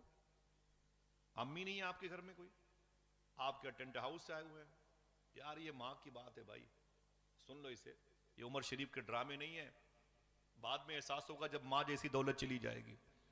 ہاں ماں کا نام لے تو کلیجے پھٹ جاتے ہیں، ساری خوشیاں ہم لوگوں کی ماں کی قبریں دیکھ کر کے بند ہو جاتی ہیں، لاکھوں کروڑوں لوگ چاہنے ماننے والے ہیں، لیکن ماں کی قبروں پہ ٹوپیاں اس کے قدم پہ رکھ کر کے چیخ چیخ مار کر کے روتے۔ یار ماں ہے تمہارے گھر میں، تمہارا دل پتھر جیسا ہے۔ آقا کریم صلی اللہ علیہ وسلم فرماتے کاش میری ماں زندہ ہوتی اور میں عشاء کی نماز پڑھا رہا ہوتا۔ سنیں آپ، کاش میری ماں زندہ ہوتی اور میں عشاء کی نماز پڑھا رہا ہوتا، اور میری ماں یہ چوتھی صف میں باب عائشہ ہے، فرماتے ہیں میرے آقا، اور میری ماں اس گیٹ پر کھڑے ہو کے بولتی بیٹے محمد ادھر آؤ، تو میرے آقا فرماتے نیت توڑ کر کے میں اپنی ماں سے نپٹ جاتا۔ وہ امام الانبیاء کی بات کرو، کاش میں عشاء کی نماز پڑھا رہا ہوتا۔ سمجھ رہے ہیں آپ حضور کو اپنی ماں سے کتنی محبت تھی؟ 6 مرتبے یا 8 مرتبے حضور اپنی ماں کی قبر پہ گئے ہیں، ابوا شریف کی پہاڑی پر، اور جا کے حضور اتنا روئے ہیں کہ حضور کی داڑھی شریف بھیگ گئی ہے۔ ماں کا تذکرہ ہوتا تو حضور کی آنکھیں بھر جاتی تھیں۔ اور آپ کے لیے کپل شرما کے ڈرامے کی اسٹیج کی محفل لگ رہا ہے، کوئی سنے تو اسے سننے دیجیے، ڈسٹرب نہ کریں آپ لوگ، ہنسی مذاق بالکل نہ کریں، میں اسے قائل نہیں ہوں۔ معلوم ہے اس نے کیا کہا؟ بولے آصف بھائی میری ماں زمین پر گر پڑی، میں نے اسے اٹھایا اور اٹھا کے گھر لایا تو میری ماں رونے لگی، بولے بیٹا میں نے خشک روٹیاں کھا کے اپنے پستان کے دودھ کو اس کے لیے بچا کے رکھا تھا، اس کے پیشاب کیے ہوئے بستر پر میں سو جاتی تھی اور اسے اپنے سینے پر سلا دیتی تھی تاکہ میرے بیٹے کو تکلیف نہ ہو، سخت سردی کے موسم میں آج میرا بیٹا مجھ سے بات نہ کیا عید کے دن، کیا قصور ہے میرا، کیا غلطیاں میں نے کی ہے؟ میں نے کہا پھر کیا ہوا؟ تو معلوم ہے اس نے کیا کہا؟ سیتا مڑی کے زمین پہ رہنے والوں، اس نے کہا آصف بھائی میری ماں روتی رہی تڑپتی رہی، علامہ مکی صاحب عید کے دن ابھی تھوڑی دیر پہلے لوگ نماز پڑھ کے باہر نکلے ہیں، وہ کہتا ہے بس میری نگاہوں کے سامنے میری ماں کا داہنا ہاتھ اس کے سینے پر آیا اور دل میں دھڑکن پیدا ہوئی اور میری ماں کا میری ہی نگاہوں کے سامنے تھوڑی دیر میں انتقال ہو گیا۔ سمجھ رہے ہیں آپ؟ عین عید کے دن نماز عید کے بعد صرف بیٹے نے بات نہ کی اور ماں کا انتقال ہو گیا۔ آپ سمجھ رہے ہیں میں کیا کہہ رہا ہوں؟ وہ کہتا میں تڑپ گیا آصف بھائی، تھوڑی دیر کے بعد بڑا والا بھائی میرے گھر آ گیا، میرے دل نے کہا کہ اسے باہر پھینک دوں، پھر میرے دل سے آواز آئی آخرت میں پتا چلے گا، اللہ کہتا ہے مالک یوم الدین، وہاں پتا چلے گا جیتا کون اور ہارا کون۔ سمجھ رہے ہیں؟ ماں کی خدمت سے ولایتیں مل جاتی ہیں۔ ماں اگر زندہ ہو تو ایسا کوئی کام نہیں ہے جو آپ کا رک جائے، اگر ماں کی آپ نے خدمت کر لی ہے۔ وعدہ کرو انشاءاللہ کہیں بھی جاؤ گے تو اپنی ماں کی دستبوسی کر کے جاؤ گے انشاءاللہ۔ ماں زندہ ہے تو اس کی خدمت کرو انشاءاللہ، کبھی زور سے بولنا بھی نہیں ماں کے آگے، اور اپنے ہاتھ وہ اٹھا لیں جن کی ماں کا انتقال ہو گیا۔ اٹھائیں، اب اس میں ہم لوگ بھی شامل ہیں، میرا بھائی بھی شامل ہے، اٹھائیں، وعدہ کرو ان کی قبروں پہ جاؤ گے انشاءاللہ۔ یہ انشاءاللہ کہا آپ لوگوں نے؟ ہاں جاؤ گے انشاءاللہ؟ صوفیہ فرماتے ہیں کہ ماں کی قبروں پہ جاؤ تو کبھی خالی ہاتھ مت جاؤ، چونٹیوں کو چینی ہی صحیح لے کے جاؤ، پرندوں کے لیے بسکٹ لے کے جاؤ، یہ چونٹیاں چینی کھا کے تمہاری ماں کے لیے میٹھی میٹھی دعا کرتی ہیں۔ اور ایک بات صوفی سلطان میں نے فرمائی، وہ کہتے ہیں کہ اگر ایک قبرستان میں 100 مردے ہوں تو یہ سوچ کے مت جاؤ کہ یہاں پر میرے ماں باپ ہی دفن ہیں، یہ سوچ کے جاؤ کہ یہاں 100 مردے ہیں تو 100 مرتبہ مدینے والے آقا تشریف لا چکے ہیں۔ یہ حضور کی گزرگاہ ہے، یہ حضور کی جلوہ گاہ ہے۔ وعدہ کرو انشاءاللہ ہاں ان مرحومین سے اپنے رشتے کو جوڑ کر کے رکھو گے اور ان سے تعلق روحی باقی رہے گا تو نسلیں ہمارے آنے اور جانے کے راستے دیکھیں گی۔ ماؤں کی تعظیم پر آقا کریم صلی اللہ علیہ وسلم کے ارشادات کتنے پیارے ہیں، اگر گفتگو کا یہی ٹاپک ہوتا تو بڑی لمبی گفتگو ہوتی۔ سمجھ رہے ہیں؟ آقا کریم صلی اللہ علیہ وسلم فرماتے ہیں میں چاہتا ہوں کہ میری شادی میں جو چیف گیسٹ بنے وہ کوئی اور نہیں، حضرت امی، ہاتھ اٹھا کے بولے کون؟ ماں حلیمہ بنے، ماں حلیمہ بنے۔ اللہ اکبر۔ حضور کے نکاح کا وقت آیا تو نکاح خاں کی حیثیت سے 2 شخصیتیں ہیں، 2 لوگ آئے، ایک جناب خویلد، ایک جناب ابی طالب، دونوں نے حضور کا نکاح پڑھایا اور حضور کی شادی ماں خدیجہ سے ہو گئی۔ آپ کے ہاں سسٹم ہے کہ حسیب الرحمان بھائی کی بارات جائے گی اور دلہن کو لے کے آئے گی۔ مکہ شریف کا یہ سسٹم نہیں تھا، مکہ شریف کا سسٹم یہ تھا کہ دولہا بارات کے ساتھ جائے گا، نکاح کے بعد سسرال میں رک جائے گا۔ یہ مکے کی تہذیب ہے، یاد کر لیں۔ حضور بھی گئے تو امی خدیجہ کے مکان میں رک گئے۔ وہ شیب ابی طالب سے بارات نکلی تھی اور مروہ پہاڑی کے قریب میں ماں خدیجہ کا مکان تھا۔ میں ابھی 10-15 دن پہلے وہاں پر جایا کرتا تھا تو یہی سوچتا تھا کہ یہ حضور کی سسرال ہے، ماں خدیجہ کا یہاں پر مکان تھا، گھوم گھوم کے وہاں دعا کیا کرتا تھا۔ اس مکان میں حضور نے اپنی زندگی کے تقریباً 28 سال گزارے۔ اگر دل کہے تو ایک آدمی سبحان اللہ کہے۔ اسی مکان میں حضور کی پہلی بیٹی حضرت زینب پیدا ہوئی، ذرا پیار سے کہہ دو سبحان اللہ۔ اسی مکان میں مخدومہ رقیہ پیدا ہوئی، اسی مکان میں مخدومہ ام کلثوم پیدا ہوئی، اگر کوئی منع کرے تب بھی سبحان اللہ کہنا۔ اسی مکان میں ماں فاطمہ الزہرا پیدا ہوئی ہیں، اسی مکان میں حضور کی 2 مبارک اولادیں بیٹوں کی صورت میں پیدا ہوئی ہیں جن کو جناب قاسم اور جناب عبداللہ کہا جاتا ہے۔ 4 بیٹیاں اور 2 بیٹے، ریورس کرتا ہوں، 4 بیٹیاں اور کتنے ہوئے؟ اونچی بولے۔ حضور کے دونوں بیٹے اسی مکہ شریف میں انتقال کر گئے، 4 بیٹیاں بچیں، 2 انتقال کر گئے۔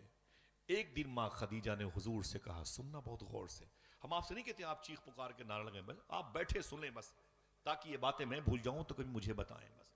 ماں خدیجہ نے حضور سے کہا، سرکار میرے آقا فرماتے ہیں کیا بات ہے؟ کہا اپنے 2 بیٹے انتقال کر گئے۔ میرے آقا فرماتے ہاں۔ تو ماں خدیجہ کہتی ہیں حضور، سننا سب لوگ، ماں خدیجہ کہتی ہیں کہ حضور جو اپنے بیٹے انتقال کر گئے یہ کس حالت میں ہیں، یہ کس حالت میں ہیں؟ اگر دل کہے تو بولنا سبحان اللہ۔ میرے آقا فرماتے ہیں خدیجہ وہ بیٹے جنت میں ٹہل رہے ہیں۔ یہ بات کس نے کہی؟ حضور نے کہی۔ کیا تیرے بیٹے جو میرے بیٹے تھے وہ جنت میں ٹہل رہے ہیں. جواب ہو گیا کہ نہیں؟ بولو بھائی. جو بزرگ لوگ ہیں وہ جواب سنیں. وہ جواب ہو گیا. لیکن حضور نے ایک جملہ اور آگے بڑھا کے ظاہری طور پر سوال کو مشکل کر دیا. میرے آقا فرماتے ہیں خدیجہ کیا تم اپنے اس بیٹے کو جنت میں ٹہلتے ہوئے دیکھنا چاہتی ہو؟ کیا تم اپنے اس بیٹے کو جنت میں ٹہلتے ہوئے دیکھنا چاہتی ہو؟ تو ماں خدیجہ کا جواب سنو. علماء کرام بیٹھے ہوئے. آپ فرمایا نا نا نا نا نا نا میں اپنے اس بیٹے کو جنت میں ٹہلتے ہوئے دیکھنا نہیں چاہتی. کہا کیوں؟ کہا اس لیے کہ اپنے دیکھے ہوئے سے زیادہ آپ کے کہے ہوئے پر بھروسہ ہے. اللہ اکبر. اللہ. کیا کہا تھا حفیظ صاحب نے؟ خوشبو ہے دو عالم میں تیری اے گلے چیدہ، کس منہ سے بیاں ہو تیرے اوصاف حمیدہ. اے ہادی برحق تیری ہر بات ہے سچی، دیدہ سے بھی بڑھ کر ہے تیرے لب سے شنیدہ. آقا کریم صلی اللہ علیہ وسلم کی 4 بیٹیاں اسی مکان میں پیدا ہوئیں. کبھی جانا تو gate of Marwah, old gate of Marwah کے قریب جانا تو آپ کو پتا چلے گا یہیں پر ماں خدیجہ کا مکان تھا. اسی مکان میں حضور کی 4 شہزادیاں پیدا ہوئیں. جاؤ گے تبرکن چلے جانا آب و ہوا سے اپنی ذات کو مسک کرنے کے لیے انشاءاللہ. بولے انشاءاللہ. آقا کریم صلی اللہ علیہ وسلم کی یہ بیٹیاں معلوم ہے جب حضور صلی اللہ علیہ وسلم کی عمر شریف 40 سال کی ہوئی. کتنے؟ زور سے بولیں.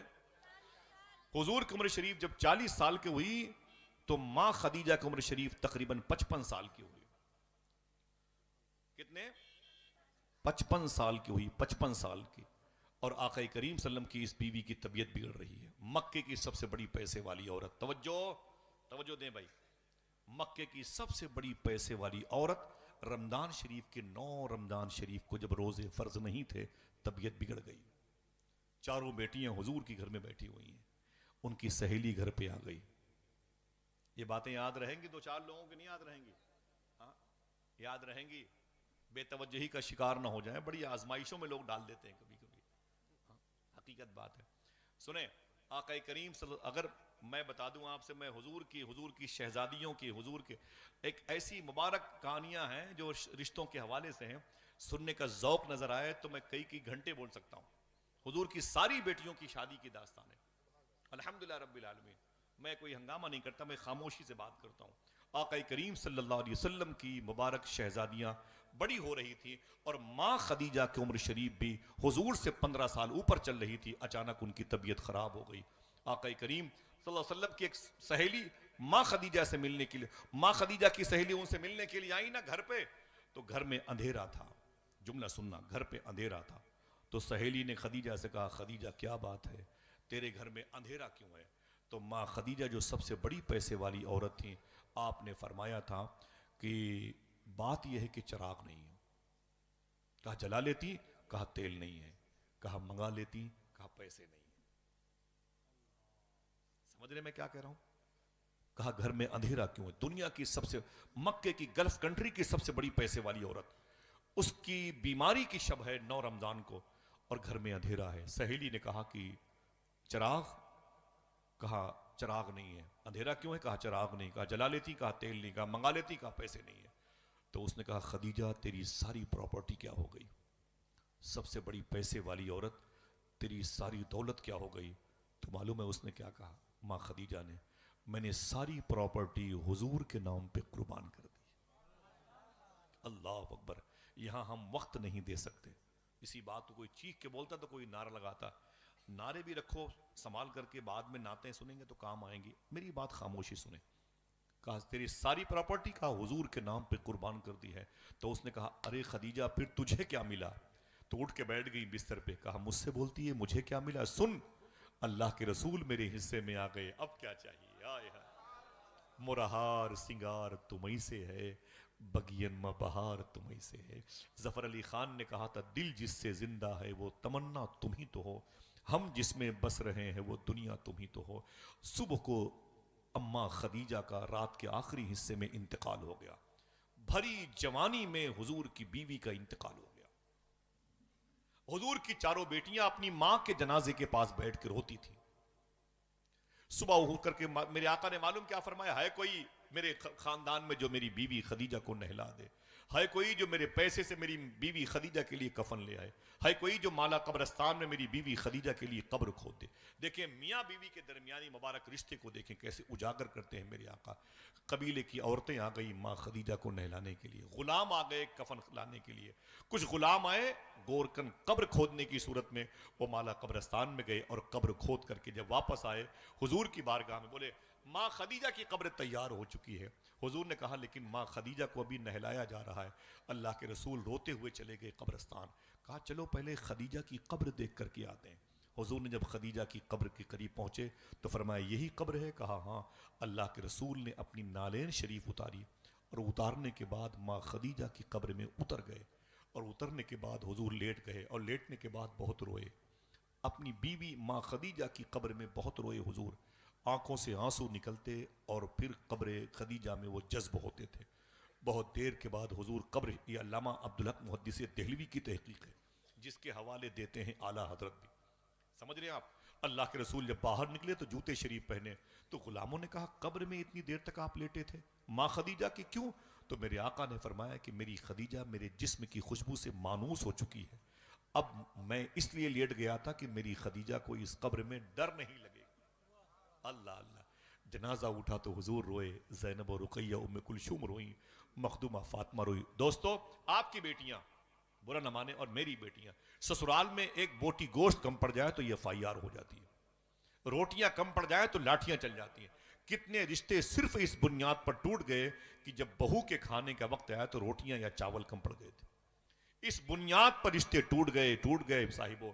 اللہ کے رسول کی بیٹیوں کی مشقتیں کبھی دیکھی ہیں؟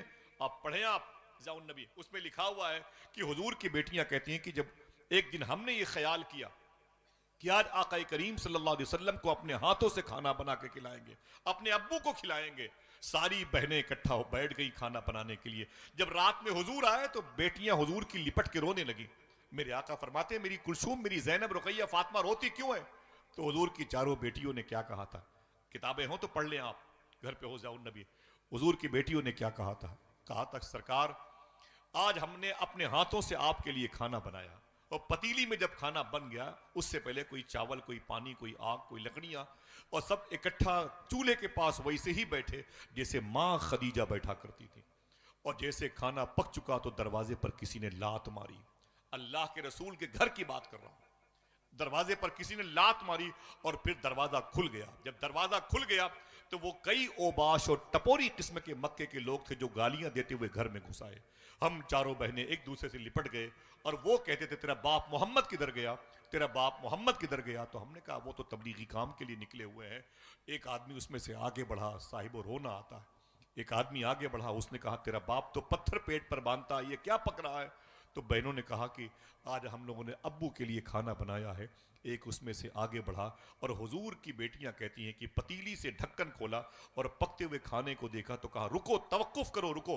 باہر گیا اور نالیوں سے کیڑے اور کچڑے نکال کر کے، گندا پانی لا کر کے، حضور کی بیٹیاں کہتی ہیں اس نے پانی لا کر کے اور اس پتیلی کے ڈھکن کو کھول کے اس میں ڈال دیا، یعنی وہ یہ باور کرا کے کہے کہ کھلا دینا اپنے باپ محمد کو یہی نالی والا کھانا۔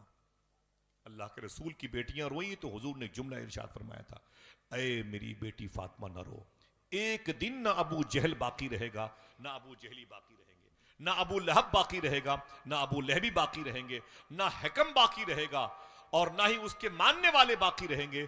اگر کوئی باقی رہے گا تو تیرے باپ محمد کا نام باقی رہے گا۔ مجھے بتاؤ کہ 1500 سال کے بعد حضور کا ذکر اذانوں میں زندہ ہے کہ نہیں ہے؟ شادی حضور کی ہوئی ہے، اب ایک سوال ہے کس بیس پر ہوئی ہے؟ اگر حسن کی بنیاد پر رشتہ ہوتا تو یہ ان کی تیسری شادی تھی، اگر پیسوں کی بنیاد پر رشتہ ہوتا تو پھر شادی کا آفر ماں خدیجہ کی طرف سے نہیں ہوتا، حضور کی طرف سے ہوتا۔ پیسوں کی محبت ہوتی تو حضور اس رشتے کو لے کر کے ماں خدیجہ کے پاس آتے۔ آپ کو کہنا پڑے گا یہ رشتہ حضور کی حیا کی بنیاد پر ہوا ہے، یہ رشتہ اخلاق مصطفی کی بنیاد پر ہوا ہے، یہ رشتہ سیرت مصطفی کی بنیاد پر ہوا ہے۔ جب نیتیں یہ اچھی ہوتی ہیں تو پھر آنے والے دنوں میں اسی مبارک گھر میں مخدومہ کائنات جیسی شہزادی پیدا ہوتی ہے، امام حسن و حسین جیسے ہیرے پیدا ہوتے ہیں۔ سمجھ رہے ہیں؟ آج سے تقریباً 1300 سال پہلے ملک شام کی راجدھانی کو دمشق کہتے ہیں، جس کو آپ دمشق کہتے ہیں، جہاں بابو صغیر قبرستان ہے. کوئی ایک آدمی اگر سبحان اللہ کہے تو بولوں، اسی قبرستان میں امام حسین کی بیٹی مخدومہ سکینہ موجود ہیں، اسی قبرستان میں امام حسین کی بہن مخدومہ زینب موجود ہیں، اسی قبرستان میں جناب حضرت امیر معاویہ موجود ہیں. اگر کوئی منع کرے تب بھی سبحان اللہ کہنا. اسی قبرستان میں بلال حبشی بھی موجود ہیں، اسی قبرستان کے قریب میں سلطان صلاح الدین ایوبی موجود ہیں، یہیں پر شیخ اکبر شیخ محی الدین ابن عربی موجود ہیں، یہیں پر سیف اللہ کا ٹائٹل پانے والے حضور کے عظیم صحابی لیٹے ہوئے ہیں، یہیں پر عمر بن عبدالعزیز جیسی عظیم شخصیت موجود ہے. کبھی جاؤ گے انشاءاللہ؟ دل سے بولو حالات اچھے ہوں تو بغداد چلو انشاءاللہ. ہاتھوں کو اٹھا کے بولو انشاءاللہ چلیں گے. اسی شہر میں ایک گھاٹ پر لوگوں نے شیر اور بکری کو پانی پیتے ہوئے دیکھا تھا. یہ جیمز بانڈ کی فلم کا چیپٹر نہیں ہے صاحبو. سنو تمہارے پیروں میں لگی ہوئی جوتے میرے سر کے تاج. جملہ سن لو. اسی شہر کے گھاٹ پر شیر اور بکری کو ایک گھاٹ پر پانی پیتے ہوئے دیکھا گیا تھا. ایک وقت میں دور تھا عمر بن عبدالعزیز کا. ایک صاحب نے کہا یار یہ شیر اندھا ہے کیا؟ بکری پاگل ہے کیا؟ یہ شیر بکری پر حملہ کیوں نہیں کرتا؟ اور بکری شیر کو دیکھ کے بھاگتی کیوں نہیں ہے؟ تو کسی نے ایک جملہ کہا تھا، دل کہے تو سبحان اللہ کہنا. اس نے کہا اس لیے شیر بکری پر حملہ نہیں کر رہا ہے، شیر ڈرتا ہے. کہا شیر کس سے ڈرتا ہے؟ کہا بات یہ ہے کہ اس وقت کا جو بادشاہ ہے عمر بن عبدالعزیز، وہ اللہ سے اتنا ڈرتا ہے کہ اس سے جنگل کے شیر بھی ڈرتے ہیں. بس ایک مرتبہ سبحان اللہ ہو گیا. بس اب سوچے وہ اس بادشاہ کی تحقیق کرو، اسے لاؤ لیبورٹری میں، پیتھولوجی میں، پتا کرو کہ آخر بات کیا ہے کہ جنگل کا شیر اس سے ڈرتا ہے. ہم سے تو مکھیاں نہیں ڈرتی ہیں، ہم سے تو چونٹیاں نہیں ڈرتی ہیں. فرماتے ہیں صوفی سلطان میں صاحب، اور جاتی ہوئی چونٹیوں سے تم بولو اے چونٹی خبردار تمہیں اپنے پیروں سے رون دوں گا، رک جاؤ. تو چونٹیاں کہیں گی سنو، جس کی مرضی سے چل رہی ہوں رکوں گی اسی مرضی سے. نہ تو مجھے کھلاتا ہے نہ تو مجھے پلاتا ہے. سمجھ رہے؟ چونٹیاں ہماری دسترس سے باہر ہے. عمر بن عبدالعزیز کے دور میں جنگل کے شیر بھی بکریوں پر حملے نہیں کرتے تھے. میں نے کہا ذرا دیکھوں ان کا بایو ڈاٹا. ان کی ماں کیسی تھی؟ ان کی باپ مسلمانوں کی لڑکیاں شراب خانے میں. سمجھ رہے ہیں آپ؟ جائیں یوٹیوب کی دنیا میں، خنزیر کا گوشت کھانے والوں کے ساتھ راتیں گزارتی. میں اودے پور گیا تھا، میرے دوست نے کہا آصف بھائی ایک فلیٹ میں مجھے ایک بلڈنگ میں ایک فلیٹ مجھے چاہیے تھا. میں چلا گیا. میں نے کہا ذرا سا دیکھوں یار کوئی ایک اچھا قاعدے کا روم مل جائے تو میں رہوں. میں گیا اس کی آفس کے سامنے تو ایک لڑکی بیٹھی تھی اور شراب کی بوتل رکھی تھی، وہ شراب پی رہی تھی، اور ایک لڑکا اس کے قریب میں سگریٹ پی رہا تھا. تو میں اندر گیا آفس میں نے کہا بھائی میرا دل ٹوٹ گیا. بولے کیا بات ہے؟ میں نے کہا اس فلیٹ میں اس بلڈنگ میں ایک فلیٹ چاہیے تھا مجھ کو روم، لیکن میرا دل ٹوٹ گیا. بولے کیا ہوا؟ مسلمان ہو؟ تو میں نے کہا ہاں. تو اس نے کہا کہ کیا چاہیے؟ میں نے کہا کیا چاہیے یار، اتنا خراب کلچر ہے تمہارے یہاں، لڑکیاں شراب پی رہی ہیں فلیٹ میں زینے کے پاس میں، کون رہے گا؟ میرے بچے یہاں پر آوارہ ہو جائیں گے، یہ غلط سوسائٹی ہے. تو معلوم ہے اس نے کیا کہا؟ اس نے کہا جو لڑکی شراب پی رہی ہے مسلمان کی ہے، اور جو لڑکا سگریٹ پی رہا ہے یہ غیر مسلم ہے. تمہیں نہیں پتا کہ یہاں راتوں کو مسلمانوں کی لڑکیاں آتی، اپنا ضمیر اپنی عصمتیں بیچنے کے لیے آتی. صاحبو یہ ہوا کیسے؟ ہم کہتے ہیں یہ آوارگی کیسے آئی؟ آوارگی کیسے آئی؟ میں نے پوچھا صوفی صاحب سے، لوگوں کی نسلیں آوارہ ہو گئیں، بدعقیدے ہو گئیں. کسی کو بھی اپنا امام مان لیا، کسی کو بھی اپنا آئیڈیل مان لیا، تو وہ کہتے ہیں دسترخوان پر لقمے حرام آ جائیں گے تو نسلیں معذور ہو جائیں گی، نسلیں بے ادب ہو جائیں گی. میں نے سوچا کہ عمر بن عبدالعزیز کے دور میں تو شیر بھی ان سے ڈرتا تھا، آج مجھے تو بندر بھی ڈرا دیتے ہیں. جب میں نے تحقیق کی عمر بن عبدالعزیز کے بارے میں تو ان کی جو ڈانڈی ملی ہے وہ کہاں جا کے ملی ہے. ایک نام تھا عمر فاروق اعظم کا، بولنا نہیں، کوئی ہنگامہ نہ کرنا. عمر فاروق اعظم کا 14 کم 1100 شہر اکیلے فتح کرنے والی شخصیت کا نام عمر فاروق اعظم. حضور نے فرمایا میرے بعد اگر کوئی نبی ہوتا تو عمر ہوتے. جس گلی سے عمر گزرے شیطان نہ گزرے. عمر کی زبان سے فرشتے بولا کرتے ہیں. اگر میں کہوں ایک آدمی سے سبحان اللہ کہنے کے لیے تو کسی کا دل کہے تو کہہ دینا حضور نے کیا کہا تھا، اے میرے عاشقو جب نیکوں کی بات کرنا تو میرے عمر کی بات ضرور کر لینا. آپ کہتے ہو میرے بچے میری باتیں نہیں مانتے، دسترخوان پر غور کرو، یہ عمر فاروق اعظم ہے، اتنا بڑا پی ایم، مومنوں کا امیر. راتوں کو مدینے میں نکلتے تو اپنا چہرہ چھپا کے نکلتے تھے، راتوں کو اپنا چہرہ چھپا کے نکلتے، مدینے میں بغیر کسی سیکورٹی کے چلتے. بچے روتے بھوک سے تو اپنے بیت المال سے کھانا لا کر کے ان بچوں کے گھر میں پکاتے تھے اور اپنے ہاتھوں سے انہیں کھلاتے تھے. یہ عمر فاروق اعظم. عورتیں ڈیلیوری پوزیشن میں ہوتی اور چیختی تو اپنی بیوی کو لا کر کے اس ڈیلیوری پوزیشن کو آسائش میں آرام میں تبدیل کرتے. عمر فاروق اعظم. کوئی بوڑھا بزرگ دوا کے لیے پریشان ہوتا تو حکمہ اطباء ڈاکٹر کو اپنے ساتھ لے کے آتے تھے. ایسے ہی عمر فاروق اعظم رضی اللہ تعالیٰ عنہ آہستہ آہستہ چل رہے تھے. ایک گھر کے قریب سے گزرے تو کان لگا کے سنا, اندر سے آواز آ رہی تھی. ایک عورت اپنی بیٹی سے کہہ رہی تھی, اے میری بیٹی دودھ میں پانی ملا دے. کارڈ پہ لکھوا لیا 800 روپے کارڈ, ان نکاح من سنتی. کیا لکھوایا آپ نے؟ بھائی بھائی بھائی ان کو خاموش کرو, خاموش کرو ان کو, مولوی صاحب کو سنیں. عمر فاروق اعظم نے کیا کہا؟ اب ادھر مت دیکھو, ادھر دیکھو بھائی, ادھر دیکھو, ادھر دیکھو, ادھر دیکھو, ہنسو مت, ادھر دیکھو بھائی, ادھر دیکھو. عمر فاروق اعظم نے کان لگایا تو اندر سے آواز آ رہی تھی. عورت نے اپنی بیٹی سے کہا, اے میری بیٹی صبح ہونے والی ہے, دودھ میں پانی ملا دے, دودھ میں پانی ملا دے. تو لڑکی نے کیا کہا؟ دودھ میں پانی ملانے کے لیے عمر فاروق اعظم نے منع کیا ہے. عمر نے منع کیا ہے. اور عمر فاروق اعظم کہاں ہے؟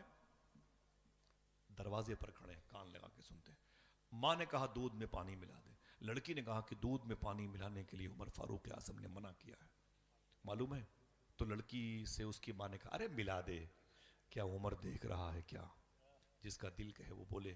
لڑکی نے کہا عمر نہیں دیکھ رہا ہے, عمر کا خدا تو دیکھ رہا ہے. عقیدہ ہے آپ کا؟ بولو بھائی عقیدہ ہے. آپ یہاں ہیں, آپ کا خدا دیکھ رہا ہے؟ بولو بھائی. جب اذانیں ہوتی ہیں تو نمازیں کیوں چھوڑتے ہیں؟ کیا خدا نہیں اس وقت دیکھتا آپ کو؟ بالکل دیکھتا ہے. گھر کی چہار دیواری میں جب موبائل اپنے ہاتھوں میں ہوتا ہے, کنڈیاں بند ہوتی ہیں, کھڑکیاں بند ہوتی ہیں, اس وقت بھی تو خدا دیکھتا ہے. ہاں, دعا کرو اس عقیدے کا غلبہ ہو جائے. آمین کہہ دو. کیا کہا تھا؟ خود عمر نہیں دیکھ رہا ہے, عمر کا خدا تو دیکھ رہا ہے. اللہ اکبر. عمر فاروق اعظم نے اس گھر پہ نشان لگایا, واپس آ گئے اور اپنے بیٹوں کو بلایا, پولیس بھیج کر کے کہا اس نشان شدہ گھر کے لوگوں کو پکڑ لاؤ. عورت اس کی بیٹی کو گرفتار کیا, مطلب لے گئی پولیس عمر فاروق اعظم کی بارگاہ میں. عمر فاروق اعظم کی بارگاہ میں جیسے ہی ماں بیٹی کی پیشی ہوئی, آپ کے چاروں بیٹے دائیں طرف بیٹھے ہوئے تھے. فرمایا بیٹھ جاؤ. وہ لڑکی اپنی ماں کے ساتھ بیٹھ گئی. عمر فاروق اعظم نے کہا عورت جھوٹ نہ بولنا, سچ بتانا, رات میں کس نے کہا تھا دودھ میں پانی ملا دو؟ عورت سمجھ گئی. اس نے کہا حضور یہ بات میں نے کہی تھی. یہ کس نے کہا تھا دودھ میں پانی ملانے کے لیے عمر فاروق اعظم نے منع کیا؟ لڑکی نے کہا یہ بات میں نے کہی تھی. اچھا یہ کس نے کہا کہ ارے ملا دے, کیا عمر دیکھ رہا ہے کیا؟ ماں نے کہا یہ غلطی مجھ سے ہوئی تھی. پھر یہ کس نے کہا تھا عمر نہیں دیکھ رہا ہے, تو کیا ہوا عمر کا خدا تو دیکھ رہا ہے؟ لڑکی نے کہا یہ بات میں نے کہی تھی, اللہ کے حکم سے کہی تھی, اللہ کے فضل سے کہی تھی. عمر فاروق اعظم کی آنکھ میں آنسو آ گئے. آپ نے اپنے چاروں بیٹوں سے کہا اے میرے بیٹوں, اپنی اپنی شادیاں اپنی اپنی مرضی سے کر لینا, اجازت ہے, لیکن تم چاروں میں سے کوئی ایک بیٹا اپنی ایک شادی میری مرضی سے کر لے. اپنے وقت کا اتنا بڑا بادشاہ, دہلی کا سی ایم اروند کیجریوال کہتا ہے اگر کسی کو شوق ہے سیاست میں آنے کا تو عمر فاروق اعظم کی ہسٹری پڑھا کرے. کئی گھنٹوں بات ہو سکتی ہے. کیا کہا؟ اے میرے بیٹو تم میں سے ایک شادی کوئی اس بیٹی سے کر لے. تو ایک بیٹے نے پوچھا بابو ٹھیک ہے آپ کی مرضی ہے, ابھی پہلی ملاقات میں آپ نے کیا دیکھ لیا اس کے اندر؟ اسے اپنے گھر کی بہو بنانا چاہتے ہیں. عمر فاروق اعظم رو کے بولے بات یہ ہے کہ یہ لڑکی اللہ سے ڈرتی ہے, اللہ کا خوف, اللہ کی خشیت اس قدر اس لڑکی کے دل میں پائی جاتی ہے. یہ لڑکی اللہ سے اس قدر ڈرتی ہے کہ میرا دل کہہ رہا ہے کہ اس کی جو نسلیں آنے والی ہوں گی اللہ کا ولی بن کے پیدا ہوں گی. بیٹا کھڑا ہو گیا. اسی محفل میں عمر فاروق اعظم نے اس لڑکی کو اپنی بہو بنایا, بیٹے کی بیوی بنایا, اس کو زوجہ بنایا, اپنے بیٹے کو زوج بنایا اور گھر میں رکھ لیا. معلوم ہے جب نیت اتنی اچھی تھی تو پھر کیا ہوا, اسی مبارک لڑکی کی تیسری نسل میں ایک ایسا شہزادہ پیدا ہوا جس کو دنیا عمر بن عبدالعزیز کہتی ہے, جس کے نام سے جنگل کا شیر بھی ڈرا کرتا ہے. اچھی سوچ ہوتی ہے تو اس کا اثر اولادوں پر پڑتا ہے. درود پڑھا کر کے ماں نے پالا تھا. ایک لڑکی کو نعت کی لوریاں سنائی تھی ایک بیٹی کو اپنی. ہم موبائل دکھا کے بچوں کو پالتے ہیں. اس لڑکی اتنی حسین تھی, اس کی شادی ہوئی 150 سال پہلے. کس سے؟ جس کا نام اپنے وقت کے عاشق رسول حضرت یوسف بن اسماعیل نبہانی تھا. اگر یہ تربیت گاہ اچھی ہوتی ہے نا تو پھر نسلیں بڑی پاکیزہ ہوتی ہیں. سمجھ گئے؟ نسلوں کو کوسا نہ کرو. نسلیں تو ہماری دسترخوان کی علامت ہیں. جیسا کھلائیں گے رزلٹ ویسا آئے گا. جب درود پڑھا کر کے اس لڑکی کو پالا گیا, لڑکی کی شادی یوسف بن اسماعیل نبہانی سے ہوئی. بہت بڑا نام ہے عاشقوں کی دنیا میں. امام اہل سنت فاضل بریلوی سے بڑی قربت تھی اور آپ کی کتاب پر ان کی تحریرات موجود ہیں. شیخ یوسف بن اسماعیل نبہانی. نبہان کہاں ہے؟ یہ فلسطین ہے, بیت المقدس. اس کے 160 کلومیٹر کے فاصلے پر رم اللہ, غازہ خان یونس, جہاں یہ ابھی حالات کشیدہ ہے. اللہ ان شہیدان قبۃ الصخرہ پہ کرم فرمائے, مجاہدین بیت المقدس پہ کرم فرمائے. وہ قریب میں نبہان ہیں جہاں کے شیخ یوسف بن اسماعیل نبہانی تھے. معلوم ہے آپ کو, وہ لڑکی جس کی ماں جس کے باپ نے درود پڑھ کے پالا تھا ان کی بیوی بن گئی. لڑکی بڑی حسین تھی. اور جب 15 سال ان کے ساتھ گزر گئے تو ایک مرتبہ ان کی سہیلی نے ملاقات کی. بولی یہ بتا, تو بہت خوبصورت تھی میری سہیلیوں میں, تیری شادی کہاں ہوئی؟ تیری شادی کہاں ہوئی؟ تو بولی میری شادی ایک بہت بڑے عاشق ہیں, عالم دین ہیں, ان کا نام ہے علامہ یوسف, اسماعیل کے بیٹے ہیں, یوسف بن اسماعیل نبہانی سے میرا رشتہ ہوا ہے. اس نے کہا ارے باپ رے باپ, تجھے اور کوئی نہیں ملا, مولوی ہی ملا ہے. اتنی حسین تھی کہ رشتے کہیں بھی کر لیتی. تجھے اور کوئی نہ ملا, مولوی ہی ملا ہے. ایک مولوی ملا ہے, تجھے اس کے ساتھ رہ کے کیا ملا ہے. دیکھنا میں اپنے دوستوں کی طرف سے ایک بات کرتا ہوں. تجھے اور کوئی نہ ملا, ایک مولوی ملا ہے. ارے کہیں اور شادی کرتی تو رانی بن کے رہتی, راجکماری بن کے رہتی. تجھے اور کوئی نہ ملا, ایک مولوی ملا ہے, اس کے ساتھ رہ کے کیا ملا ہے. صاحبہ اپنی ماں اور اپنے باپ کے نام پہ قربان جاؤ, خدا کی قسم جنہوں نے آپ کو دودھ پلایا ہے ایسا کہ آپ حضور کی محفل میں ادب سے بیٹھے ہوئے ہیں. معلوم ہے یوسف بن اسماعیل نبہان کی بیٹی وہ کھڑی ہو گئی, ان کی بیوی, اور کھڑی ہو کر کے اپنی سہیلی کا دوپٹہ پکڑ لیا اور فرمایا مجھ سے کہتی ہے کہ تجھے اس مولوی کے ساتھ رہ کے کیا ملا ہے. بتاؤں, جب سے میں اس کے نکاح میں آئی ہوں تب سے میں نے آج تک 86 مرتبہ خواب میں اللہ کے رسول کی میں نے زیارت کا شرف حاصل کر لیا ہے. اب مجھے کیا چاہیے دوست. ہائے ہائے ہائے. رشتے اچھی نسلوں کی اچھی نیتوں کی بنیاد پر ہوتے ہیں تو اس کا رزلٹ بڑا پیارا ہوا کرتا ہے. حضور نے فرمایا نکاح یہ میرا طریقہ ہے, میرے طریقے پر اپنی نسلوں کو ایک دوسرے سے جوائن کرو. وعدہ کرو انشاءاللہ عشق رسول بھی دیکھیں گے, عقید توحید بھی دیکھیں گے, عشق غوث اعظم بھی دیکھیں گے انشاءاللہ. ہاتھ اٹھا کے بولو انشاءاللہ. حضور کا طریقہ کیا تھا؟ آج ہمارے یہاں ایسا نہیں ہے. سب سے پہلے پوچھتے ہیں بھائی کیا لڑکا کیا کرتا ہے. اگر کسی نے کہہ دیا وہ نمازی ہے تو پھر مشکل ہے. کسی نے کہہ دیا کہ بھائی وہ کاروبار بہت بڑا ہے تو پھر وہ یہ بھی نہیں پوچھتے کہ حلال کا ہے کہ حرام کا. بات ختم. آخری بات, کوئی دقت تو نہیں؟ ایک بات کروں آخری بات. وعدہ کرو انشاءاللہ اپنی نسلوں کی افزائش کے مبارک اعمال سے پہلے ہم اس پر دھیان دیں گے کہ ان کے لیے رزق حلال کا انتظام کریں گے انشاءاللہ. پھر اولادیں وہ ماں باپ کے بڑھاپے کا سہارا نہیں بنے گی, ماں باپ کی مغفرت کا سامان بنے گی انشاءاللہ. بولے انشاءاللہ. اللہ کے رسول کی بارگاہ میں وہ حبشی نسل کے صحابی تھے, بلیک مین تھے, کالے انسان کا یہ سمجھنے کے لیے اللہ معاف فرمائے حضور کی زیارت کرنے والے سب نور نور ہیں. وہ ساؤتھ افریقی نژاد کے تھے, سمجھ لو افریقی نژاد کے تھے, بلیک مین ساؤتھ افریقہ کے, ایتھوپیا کے رہنے والے صحابی تھے. حضور کے سامنے بیٹھے تھے. اور افریقی لوگ کیسے ہوتے ہیں وہ تو آپ کو پتہ ہے, وہ لمبے ہوتے ہیں. حضور نے فرمایا تمہاری شادی ہوئی؟ تو فرمایا حضور نہیں ہوئی. وہ شادی تو پھر یہاں کہاں ہوگی, وہ اپنے ملک میں ہوگی, مدینے کے لوگ. تو فرمایا مدینے میں کر لو. تو فرمایا حضور مدینے کی لڑکیاں بڑی خوبصورت ہوتی ہیں اور مجھ سے کون رشتہ کرے گا, میں تو بلیک مین ہوں اور میری آنکھیں بڑی بڑی ہیں اور میرے ہونٹ موٹے موٹے ہیں, میری پیشانی بڑی چوڑی ہے, میرے بال گھنگریلے ہیں.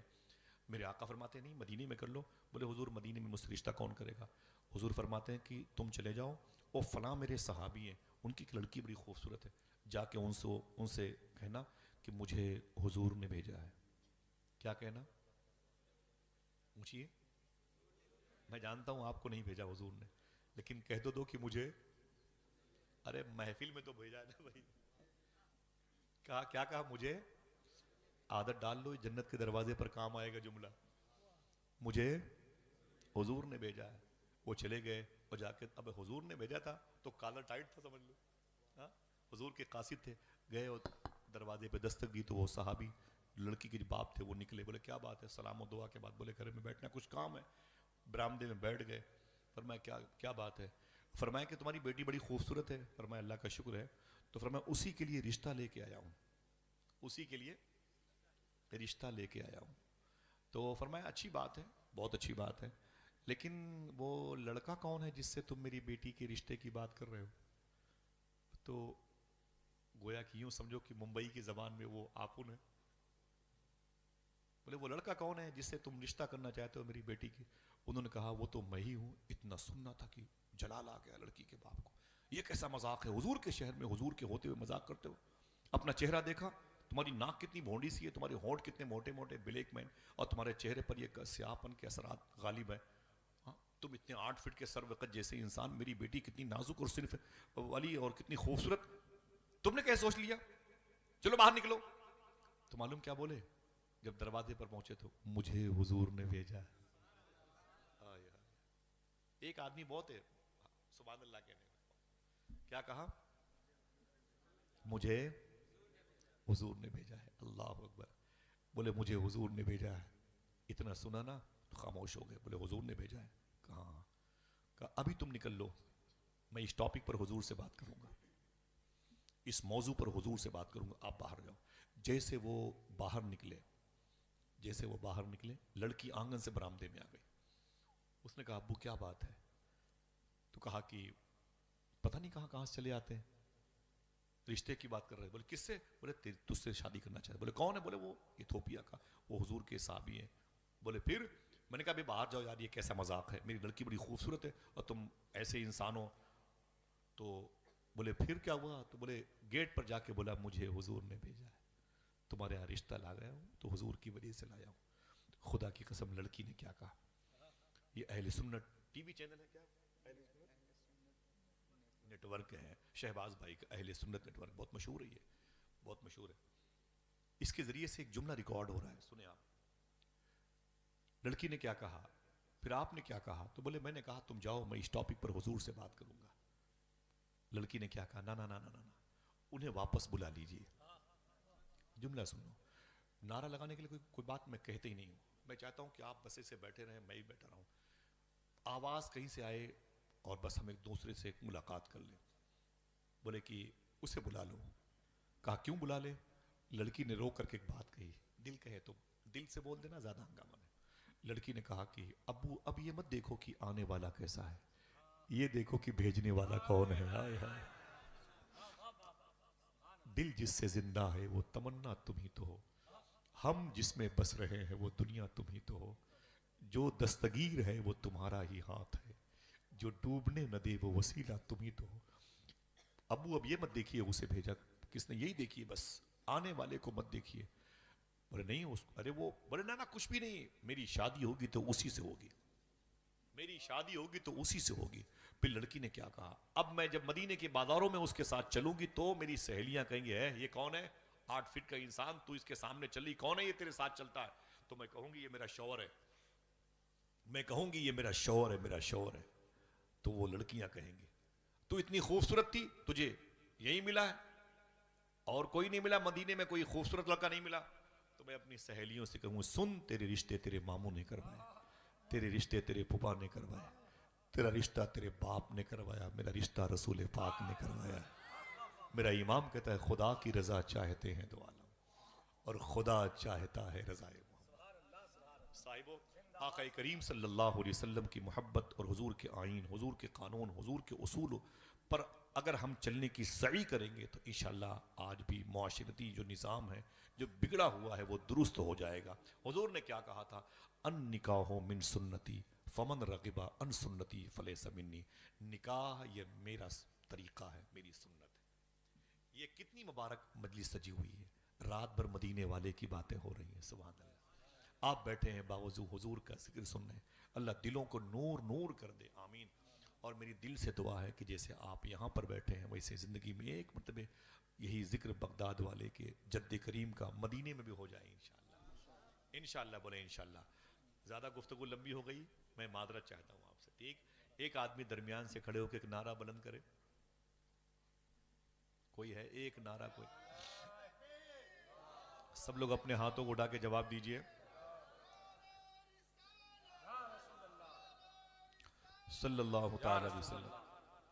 بہت بہت شکریہ آپ سب کا، اللہ سلامت رکھے، آقا کریم صلی اللہ علیہ وسلم کی مدح میں آپ ڈوبے رہیں، حضور کی نعتیں پڑھا کریں انشاءاللہ، ٹھیک ہے، وعدہ کرو انشاءاللہ، حضور کی نعتیں پڑھا کریں اور حضور کا ذکر کیا کریں، حضور کا نظم اس کے ساتھ ذکر کیا کریں۔ ہم گھروں میں بیٹھتے ہیں، روٹیاں نہیں آتی ہیں تو بچوں کو تماچے مارتے ہیں، ہاں اب تک روٹیاں نہیں آئیں، صوفیہ کہتے ہیں روٹیوں کے انتظار میں نبی کی نعت پڑھ لیا کرو، چاول کے گرم ہونے کے انتظار میں مدینے والے کی نعت پڑھ لیا کرو۔ اچھا تم نعت پڑھو گے، تمہاری نعت پڑھنے کی خبر حضور کو ہوگی کہ نہیں ہوگی؟ جس کا عقیدہ ہے ذرا ہاتھ اٹھا کے بولے بھئی انشاءاللہ انشاءاللہ ہوگی۔ حضور کو اتنی خبر ہوتی ہے مجھے سلام کر کے نکلنا ہے، واخر دعواہم کہہ کے الآخری، تو معلوم ہے لیکن حضور کو خبر کتنی ہوتی ہے۔ امام اعظم ابو حنیفہ 100 مرتبے خواب میں رب کو دیکھنے والے، مزار شریفہ آزمین محلے میں ہے، 70,000 مرتبے جہاں مزار شریف ہے آپ کی، وہاں آپ نے بیٹھ کر اپنی زندگی میں قرآن ختم کیا ہے۔ ہم اور آپ جن کی وجہ سے حنفی کہلاتے ہیں، حضور کی یاد آئی تو آزمین بغداد محلے میں ہے، بغداد میں نعت لکھ کر کے لکھنا شروع کیا اور مدینے کا سفر شروع کر دیا۔ نعت لکھتے جا رہے ہیں اور مدینے جا رہے ہیں، اللہ اکبر، لکھتے لکھتے نعت مکمل ہوئی کہاں؟ مدینے میں نعت مکمل ہو گئی، پورا کلام ہو گیا، اور جب نعت مکمل ہوئی مدینے شریف میں نا رات کو، تو کاغذ کو جیب میں رکھا، اب جا کے کپڑے تبدیل کیے وغیرہ وغیرہ، اور پھر اس ٹکڑے کو جیب میں رکھ کے حضور کی بارگاہ میں گئے، مدینہ شریف 1700 کلومیٹر کا سفر کیا۔ ہم لوگ تھے بغداد شریف میں، اور ہماری آخری فلائٹ تھی، جیسے جدہ پہنچی رمضان میں پتہ چلا کہ فلائٹ کینسل، سارا بغداد ایئرپورٹ، نجف ایئرپورٹ سب لاک ہو گیا ہے۔ ہمارے کچھ دوست بغداد شریف پھنس گئے تو وہ بائی بس بغداد شریف سے مدینے پاک آئے تھے، اور تقریباً 1700 کلومیٹر کا سفر تھا، معلوم ہے؟ تو امام اعظم نے سفر کیا تقریباً 1600-1700 کلومیٹر کا مدینہ، اور نعت لکھتے جاتے تھے، پڑھتے جاتے تھے، اور جب مدینے پہنچے تو نعت مکمل ہوئی، اور جب نعت مکمل ہوئی تو اب کپڑے تبدیل کر کے حضور کی بارگاہ میں رات میں پہنچے، فجر کی اذان کا وقت تھا، تو باب البقی سے انٹری کیا تو شیخین میں سلام کیا، پھر حضور کی بارگاہ میں، پھر ریاض الجنہ میں گئے، اور 2 رکعت نماز شکرانے کی پڑھ کر انتظار کریں گے درود پڑھتے ہوئے حضور کی مسجد میں فجر کی نماز پڑھیں گے۔ صاحب و نعت آج وسیم اختر بھائی مکمل ہوئی تھی، آج حضرت مکمل ہوئی تھی، لیکن امام اعظم کہتے ہیں جیسے میں اندر پہنچا ریاض الجنہ میں، حضور کی مزار شریفہ کے قریب میں مسجد نبوی شریف میں چراغ بتی کرنے والے بزرگ جو راتوں کو رہتے تھے، میں نے ان میں سے ایک بزرگ کو دیکھا، وہ حضور کی بارگاہ میں کھڑے ہو کر کے میری ہی نعت کو پڑھ رہے تھے، آئے ہائے، حضور کی بارگاہ میں میری ہی نعت کو پڑھ رہے تھے، میری نعت کو، میں نے وہ کاغذ نکالے، میں نے کہا یار یہ تو نعت میں نے لکھی ہے، یہ کلام ٹکرا گیا، یہ کیسے ہو گیا؟ نعت تو میں نے لکھی ہے، پڑھ یہ رہے ہیں، آج ہی رات مکمل ہوئی، یہ پڑھ رہے ہیں۔ میں بھی کھڑا ہو گیا، میری آنکھ میں آنسو تھے، ان کی بھی آنکھوں میں آنسو تھے، وہ جیسے نعت مکمل ہوئی تو میں نے کہا سلام کیا، میں نے دستبوسی کی، میں نے کہا آپ کون ہیں؟ بولے حضور کی بارگاہ میں جاروب کشی کرتے ہیں، اس سے بڑا مرتبہ اور کیا ہوگا؟ اللہ اکبر، اللہ اکبر۔ اقبال عظیم نابینا شاعر تھا، اور اس نے جب مدینے سے بلاوا آیا تو کہا تھا مدینے کا سفر ہے اور میں نم دیدہ نم دیدہ، جبیں افسردہ افسردہ بدن لرزیدہ لرزیدہ، پھر کہتے ہیں کسی کے ہاتھ نے بڑھ کر سہارا دے دیا، ورنہ کہاں میں اور کہاں وہ راستے پیچیدہ پیچیدہ۔ اور جیسے مدینے گئے، یہ شعر فہم لوگ بیٹھے ہوئے ہیں، عرس رضوی کا پورا مشاعرہ اکیلے ڈیل کرتے ہیں، وہ شعر فہمی کسے کہتے ہیں وہ دیکھیں آپ، پروفیسر اقبال عظیم کہتے ہیں مدینہ جا کے ہم سمجھے تقدس کس کو کہتے ہیں، مدینہ جا کے ہم سمجھے تقدس کس کو کہتے ہیں، فضا پاکیزہ پاکیزہ، ہوا سنجیدہ سنجیدہ۔ جیسے حضور کی بارگاہ میں گئے شہباز بھائی، جیسے حضور کی بارگاہ میں گئے نا، ویسے ان کے دوست نے کہا حضور کیا کیا ہوا؟ کہا سرکار کی مزار شریف قریب آ گئے، مزار شریف کے قریب آ گئے، فرمایا چپ چپ، کہا کیا ہوا؟ ایک شعر کہا سکون قلب کی لہروں سے یہ محسوس ہوتا ہے کوئی ہے مائل لطف و کرم پوشیدہ پوشیدہ، مدینے جا کے ہم سمجھے تقدس کس کو کہتے ہیں، فضا پاکیزہ پاکیزہ، ہوا سنجیدہ سنجیدہ۔ فرماتے امام اعظم کہ میں نے ان سے سلام کیا، دستبوسی کی، میں نے کہا جو نعت آپ نے پڑھی ابھی حضور کی بارگاہ میں، یہ نعت کس کی ہے، کس نے کہی ہے؟ تو وہ کہتے ہیں کہ مجھے کیا پتا، تو میں نے کہا تمہیں کیسے مل گئی؟ دل کہے تو سب لوگ مل کے سبحان اللہ کہنا. میں تمہیں کیسے مل گئی؟ تو وہ کہتے ہیں کہ آج کی رات حضور نے مجھے اپنی بارگاہ میں بلا کر کے اس نعت کو دے کے فرمایا کہ میری مزار شریف پر تم یہ نعت آج مجھے سنا کے جانا ہے. اللہ اللہ اللہ اللہ. ذرا ہاتھوں کو اٹھا کے بولو لبیک یا رسول اللہ. اونچی بولو لبیک یا رسول اللہ، لبیک یا غوث اعظم، لبیک یا غوث اعظم. سب سے آسان طریقہ ہے سچ بولتے رہو اور حلال کھاتے رہو. نسلوں کے عقیدے کبھی خراب نہیں ہوں گے، لڑکے لڑکیاں آوارہ کبھی نہیں ہوں گے، رشتے مبارک اور مسعود کہلائیں گے. میرے آقا فرماتے ہیں ان نکاح من سنتی فمن رغب عن سنتی فلیس منی. دعا کرو اور حضور کے قانون کی راہ کا اللہ ہم سب کو مسافر بنائے. اس قدر سماعتیں رات کے 1:30 پونے 2 بجے اس قدر شائستہ ہو جائیں تو دل مائک سے ہٹنے کا نہیں کہتا. حقیقت یہ گفتگو کے لمبی ہونے کی وجہ ہم اپنی ذاتی عقل کی جو میموری ہے اس میں سے کچھ باتیں نکال کے آپ کو تسلسل سے دے رہے ہیں، یہ نہیں ہے. بات یہ ہے کہ اس میں غلطی آپ کی ہے. اتنا اچھا کیوں سنتے ہو کہ لوگ مائک سے ہٹنے کو تیار نہیں ہوتے. بہت بہت مبارک ہو. میں محترم علی صاحب کو، حسیب الرحمان بھائی کی شادی کے موقع پر ان کی والدہ کو، ان کے اقرباء کو بہت بہت مبارکباد پیش کرتا ہوں. علامہ ذکر اللہ مکی صاحب قبلہ کی موجودگی ہے، اور پھر بالخصوص میرے پیر کامل، میرے شیخ کامل سرکار حضور تاج الشریعہ کی خلافت کا جو شرف نامہ ان بزرگوں کے حصے میں آیا ہے، ان کی موجودگی سے دل کو قلبی سکون ملا. ہماری ذات میں جو قلب ہے اس کو سکون ملا. اللہ اس روحانی سکون کو لمبی زندگی دے اور ہم سب کو زندگی میں ایک مرتبہ حضور غوث پاک کی بارگاہ میں حاضری کا شرف عطا فرمائے. چلیں گے انشاءاللہ؟ کتنے لوگ چلیں گے؟ ہاتھ اٹھا کے بولے چلیں گے نا انشاءاللہ. وہیں ملاقات ہوگی بغداد شریف میں. نیتیں کر لو، ارادے کر لو غوث پاک کی بارگاہ میں جانے کے لیے. بہت سارے جھارکھنڈ کے ہمارے ہندو بھائی ہیں جو ہر سال بغداد شریف جاتے ہیں، ہر سال بغداد شریف جاتے ہیں ماشاءاللہ. الحمدللہ رب العالمین. میرا امام کہتا ہے کہ ہندو تک تیرا قائل ہے یا غوث. آئے ہائے، ہے کہ نہیں؟ الحمدللہ رب العالمین. تو بہت بہت مبارک ہو آپ سب کو. حضور غوث پاک کے خلیفہ خواجہ ابو طلحہ بغدادی اور ان کے خلیفہ شیخ صوفی اسد اللہ شاہ نے فرمایا کہ غوث پاک نے فرمایا کہ ایسا نہیں ہے، لوگ مجھ سے ملنے کے لیے تڑپتے ہیں، میں بھی اپنے غلاموں سے ملنے کے لیے تڑپتا ہوں. سبحان اللہ. لبیک یا غوث اعظم. بہت بہت مبارک ہو. دیکھیں یہ چراغان اولیاء منقبت شریف کا حسین گلدستہ ہے جو میرے بھائی محترم سیف رضا صاحب چھپروی کا مرہون منت ہے. ان کی نوک قلم کا یہ مبارک شاہکار ہے. عجیب شان ہے اللہ کے رسول کے غلاموں کی کہ ان سے محبت کرنے والوں کی قلم کو اللہ نے آلودہ ہونے سے بچایا ہے. جب بھی انہوں نے کچھ لکھا ہے یا تو وہ حمد ہے یا تو نعت ہے یا منقبت ہے. آج تک انہوں نے اپنی نوک قلم کو، اپنی زبان کو، جو قلم کی زبان ہے، اسے آلودگی سے بچا رکھا ہے. وہ ظاہری حسن کی منڈی میں نہیں گئے جسے غزل گوئی کہتے ہیں، جہاں فحش قسم کی کفریہ قسم کی شاعری ہوتی ہے. قرآن جو نعت گوئی سے میرے امام نے سیکھی تھی، اس میرے امام کے کلام سے انہوں نے نعت گوئی کا شرف سیکھا ہے، ماشاءاللہ پایا ہے. یہ چراغان اولیاء ان کی مبارک کتاب ہے الحمدللہ رب العالمین. اس پر کچھ جملے میں نے حضور غوث پاک کی بارگاہ میں لکھے تھے الحمدللہ. اس میں حضور غوث پاک کی 11 منقبت شریف موجود ہے. سبحان اللہ. غریب نواز سرکار کی 6 منقبتیں موجود ہیں. ہندوستان کے دیگر بزرگوں کی شان میں بڑے بڑے قصائد اور مناقب موجود ہیں.